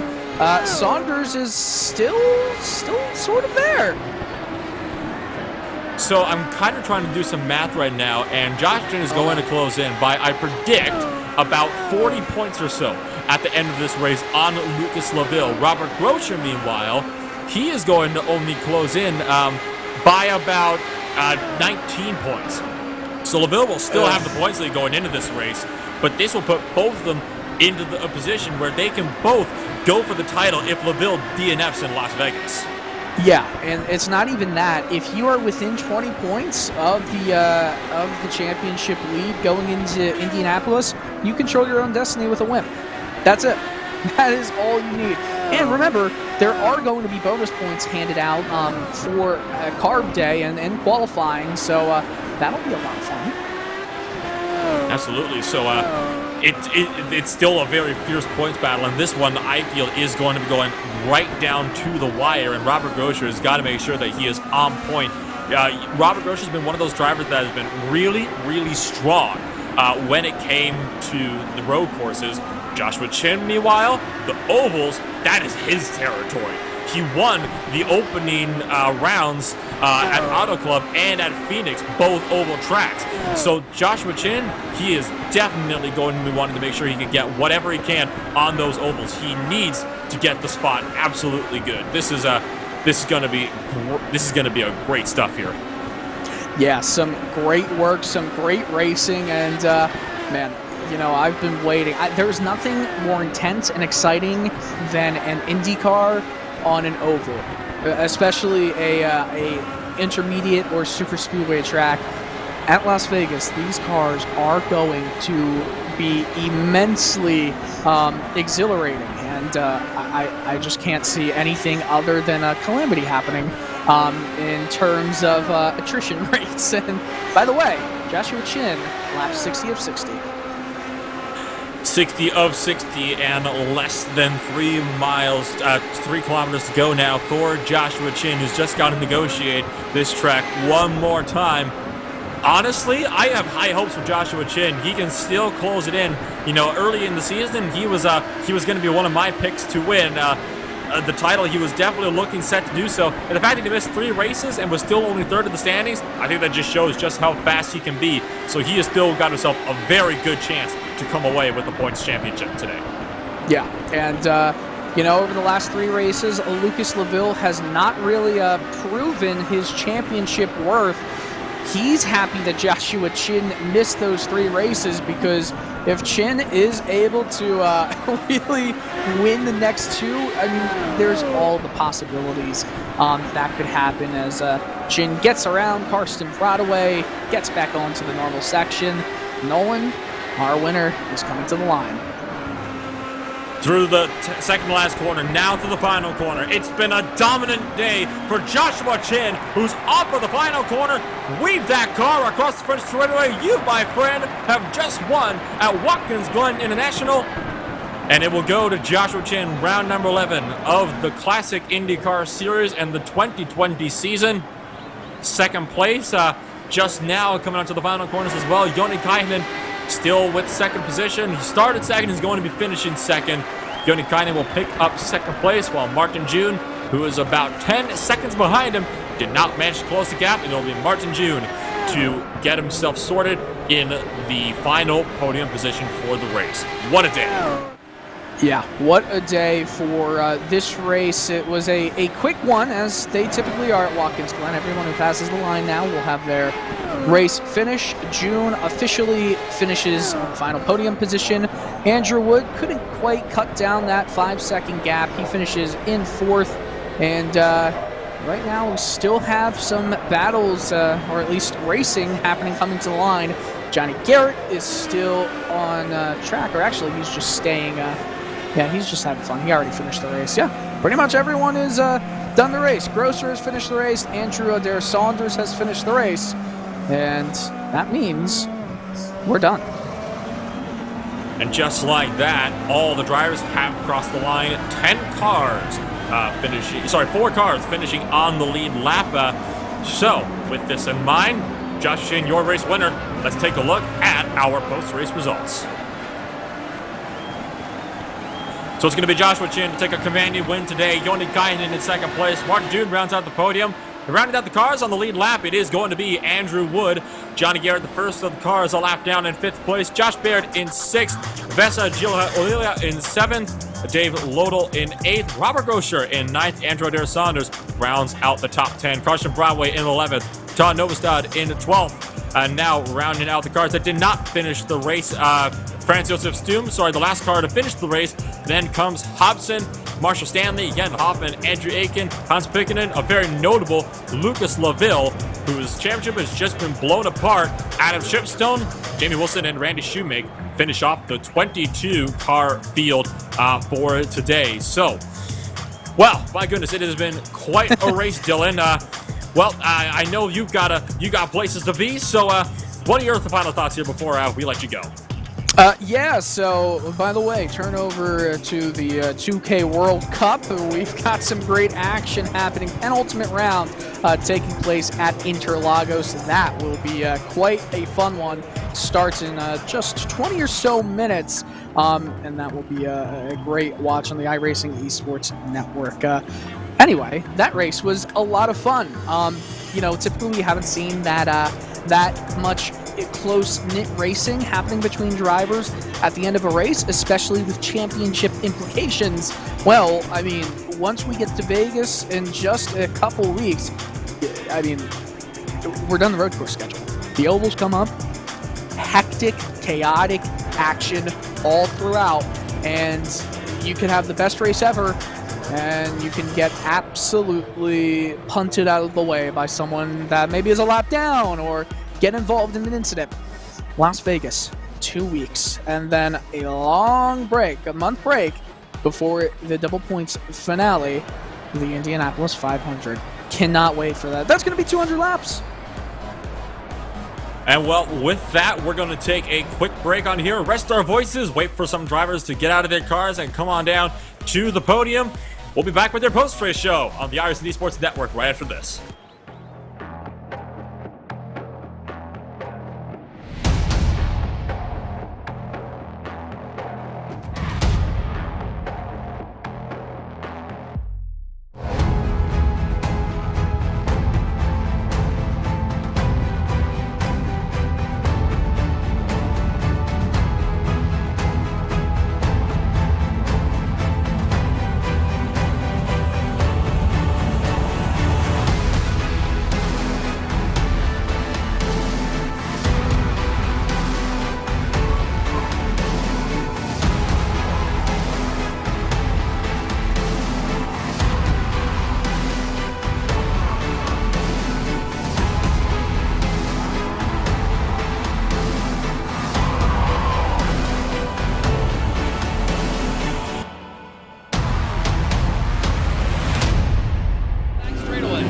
Get ready, this is going to be tight.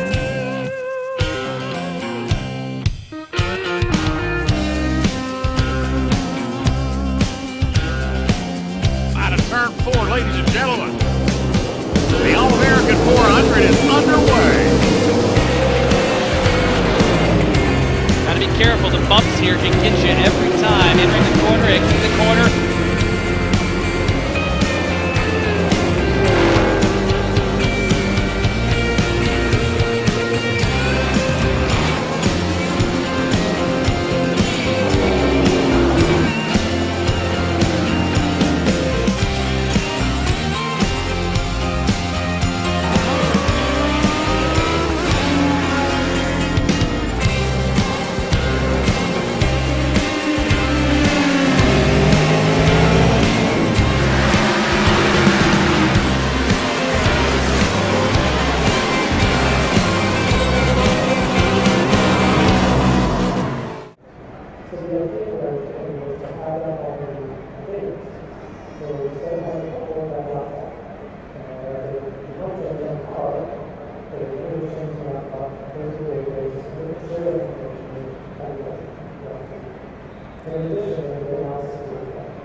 Welcome back to RaceSpot TV on the iRacing Esports Network to the post-race show of the virtual Classic IndyCar Series.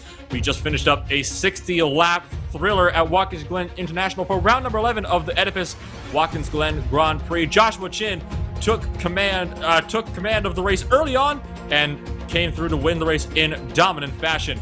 And speaking of Joshua Chin, well, I think it's about time to bring the man himself up into the booth and give him give him a chance to say some words. So Joshua Chin, you lost the early, you took it back though, and you ran away with it as always. Good start to come on back. Yeah, Joni had a little bit less swing than I did, and he definitely made it difficult, kept me on my toes most of the race until he had a spin. Was right there in that 5 to 10 second margin where I wasn't really comfortable and I couldn't just settle down, so I had to push most of the race and stay ahead of him. Well, we thought you were pretty much out of the championship when you missed 3 races back to back to back. But then, of course, you come on here, and with Lucas Laville's early crash as well, this is going to put you well within contention for the championship. In fact, if LaVille has another poor race at Las Vegas, you can find yourself just 20 points out going into a double points finale. So what are your thoughts? Do you have a hope of going for that Drivers' Championship yet? Oh, it'd be nice to. Definitely wasn't expecting it, taking 3 races off. And I don't want it to be through Lucas's misfortune, but if I got a shot, then I got to go for it. Especially, I think the margin's 62 points now, and with Indy being double points, it's still wide open to be able to take it. We're tied on 4 wins apiece, so hopefully one of us gets it and Robert doesn't steal it away, but it'll be exciting. The next race is, of course, in October, where we go back to the Ovals, and the Ovals definitely seems to be your country. You won some of the opening rounds at Auto Club Motor Speedway and Phoenix, of course, 2 very unique ovals in of themselves, but you did take both of those race wins as well. So how are you feeling going back over to the oval side of things? It'll be pretty good. I know we had a good car at Auto Club, and I think a lot of that will translate over to Las Vegas. A lot of it's just going to be holding track position and qualifying up front, and that's what we did in Vegas and Phoenix, and it worked out well, so we'll hopefully keep doing that here. And, well, before we let you go, then, to celebrate with your team, anybody that you'd like to shout out today, who else would be fast in that number 93? Everyone at Team Talent and Team Chimera. Andrew Wood did a great job working on setup this week. Myself and Jamie were pretty preoccupied with SEO going on this weekend with the first race of the season for that. Helped a ton with setup. And got to give another shout out to Craig's Setup Shop for all the support, and you guys and Classic Indycar for putting on the series and the broadcast. And thank you, Mr. Joshua Chin, for taking victory here today at Watkins Glen International. Congratulations on a very commanding victory. Good luck in the rest of the championship. Thank you, guys. That was your race winner for the day, Joshua Chin. Now we're going to bring in, we're waiting to see if we can maybe get Joni Kainen here to say a few words. But for now, let's move to the third step of the podium. Martin June coming home 39 seconds behind the leader. Martin, bit of an eventful race for you as well. Yeah, it was actually a pretty good race until, I think, lap 55. I spun in, turn 9, I think. Other than that, it was a great race. I had a great battle with Johnny, of course, and it was just awesome. Now let's talk about that battle actually with Joni Kainen for that second position. It went on for a good portion into that final stint after the final pit stop window closed. You had a bit of a coming together at that bus stop chicane. Why don't you walk us through what that looked like from your end? Yeah, well, he obviously had the draft, so he overtook me on the straight, and I think, when I looked it back later, I think he pretty much steered in like there was no one there, but honestly, I was also pretty much on the back, so I might have should have get off the throttle and just let him pass and take the battle to the next turn. But obviously I didn't, so we both spun. I decided to sort of wait for him, and so we could battle further. But it was just I was no match for him. He was way too quick for me. The next race, we go back over to the ovals and go racing in Nevada, Las Vegas Motor Speedway. What are your thoughts going back onto the oval scene? Yeah, I'm looking forward to it. I like the road courses, and I love the car, but I really like the variety of both oval and road courses. I'm just really looking forward to it. And then before we let you go as well to celebrate with your team, anybody that you'd like to shout out today, Martin? Yeah, of course. Again, my teammate Adam, who was really unfortunate today, and our team manager Gerrit, who has a pretty rough time at the moment. But I hope it will get better, and soon he will be racing with us again. And thank you, Martin June, for taking the time to join us today. Congratulations on getting yourself another podium. Thank you. So that was third place racer Martin June. And now we're going to continue to move down the order, and this time bring in the final driver to finish on the lead lap, Mr. Andrew Wood. So, only 4 cars finished on the lead lap, and, well, you are among the bottom of the finishers. Bit of a quiet race for you, as we noticed, coming towards the end of that one. Yeah, I had the little mistake early on, and I got a slowdown penalty, but, I was able to gather it back up, and to be honest, I felt really kind of comfortable and not feeling like the car was in a bad state or anything throughout the whole race, and it was a lot of fun. Well, I'm glad to hear that you had fun. We certainly had fun calling the race from our position, Dylan and I. This is a bit of an interesting one for you because, you are in your own little battle in the midst of the race, or in the midst of the season yourself. You're sitting about 7th place of points, I believe, and you've just overtaken Johnny Garrett, I believe, with this one. Or check that, you're 2 points behind him. What's your battle going to look like for Johnny Garrett when you go back to the ovals? Yeah, Johnny and I have been pretty close on all track types really this season. I've raced a lot more with him this season than I have in previous seasons, so it'll definitely be interesting. Of course, I hope I get the upper hand on him, and I got a great group of guys on Team Chimera here that have really helped me out this season, and it's been a lot of fun. So yeah, well, my goal is to obviously finish ahead of him, but we'll see what happens. I love a good race when it comes. You only have 2 races left, one of them being a double points finale, but the way the points are looking right now, with only, only about 8 points separating you, Johnny Garrett, Randy Shoemaker, and Jamie Wilson, do you reckon you could go for 4th place in the Drivers' Championship before the season's end? I think I've been racing pretty well lately and have a lot of momentum to gain a couple more spots in the championship. Jamie's my teammate and all, but, we've had some really good opportunities this season to take away a lot of good points, and I don't see why the next 2 races would be any different. So I have a good feeling that you'll see Chin, myself, and Wilson all in the top 5, hopefully. And looking forward to the next 2 races. And before we let you go as well, anybody that you'd like to shout out for today?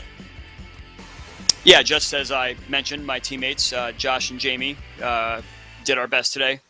Got some good points for the team championship as well, so we'll see how that shakes out. And of course, thanks to them for always helping me out, giving me tips, helping me out with setup stuff and motivation in general. Thanks to Lucas and Robert and all the stewards at CIS for putting on this league and keeping it running smoothly. And it's the end of the season. We have 20 plus cars on the grid. You can't really complain about that. So shout out to them, and of course you guys here at RaceBot, which I've fumbled my mouth over already. So good. You guys are always fun to watch afterwards. So keep up the good work. And thank you, Andrew, for taking the time to join us today. Good luck in that Teams Championship and the Drivers' Championship over the rest of the season. Yep. Take care, guys. So that was the last driver to finish on the lead lap today, Andrew Wood. One more driver has come to give us a talk today, and this one is Andrew Adair-Saunders, finishing just at the tail end of the top 10, 1 lap down. Mr. Andrew Adair-Saunders, 60 laps later, how are you feeling? Exhausted a bit, and even though that's a positive result for me, that what happened in the final laps kinda stinks. Now, why don't you walk us through those final laps? Because you had yourself a bit of an eventful race over the whole of today, didn't you? Well, a bit eventful. I didn't bother with that much with qualifying and just tried to pick up the places. Of course, I did pick up a lot of places, but from mistakes from others, but I don't care. A position gained is a position gained. I take it. The final laps, I was feeling a little bit under pressure, but I felt under control, but I anticipated Robert's moves a bit wrong. I thought he would not make that move. He did make that move, and it cost me 9th. Well, Robert Grosher continues to be a driver to surprise, I guess, shall we say. Always looking to, make up whatever spots he can. Definitely, you were the hard charger of the race, made up the most spots out of anybody today. I believe it was 11, so congratulations on that little reward for yourself. When we go back, of course, it's in October, going back to the ovals for the remainder of the season. What are you thinking about that?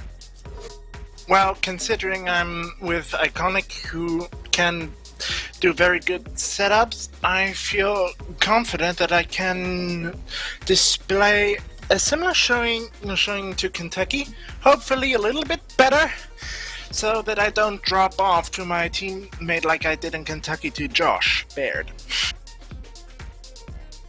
And then before we let you go as well, anybody that you'd like to shout out for today? Well, I have quite a list. And, first of all, thanks for Fanatec for the awesome products. I also have to extend my thanks to a friend of mine, Kevin Natola, who basically sold me a few necessary bits and Fanatec bits that I could use for a good price. Then also Playseat for my seat I'm sitting in, of course, all the other sponsors that are supporting us. Who do we have? Newcentric, Dave.com, OpenWheels.com, Colorworks. Sorry if I missed any, but I have quite a lot on my car.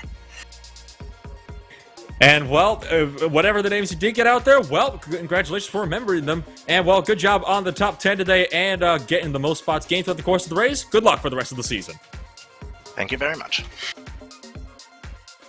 And that, I believe, will just about do it now for the rest of this race. Before we finish things off as well, I need to give one more shout out, of course, to the title sponsor for today. That is, of course, Edifice Incorporated. Construction is as much about art as science to them. It is about a strong vision and the creation of a structure with enduring qualities. It's about creative problem solving and the willingness to deliver above and beyond the expected. It's about passionate teams and long-standing partnerships built on trust, performance, and lasting value. For more, visit edificeinc.com. That is edificeinc.com. And with that, that's about all the time we got here for today's presentation of the VRCE Classic IndyCar Series. When we go racing again, it'll be for that penultimate round at Las Vegas Motor Speedway on October 11th, before we go racing for a double points finale on November 8th at Indianapolis Motor Speedway. The championship has been blown wide open today, and I have a feeling the fireworks are just getting started. I've been Nolan Rample bringing you coverage from flag to flag, with Dylan Coyle helping me out today in the commentary box, and the ever-talented Hugo Luis behind the cameras. Thank you for joining us here on RaceBot TV on the iRacing Esports Network. Enjoy the rest of your weekend.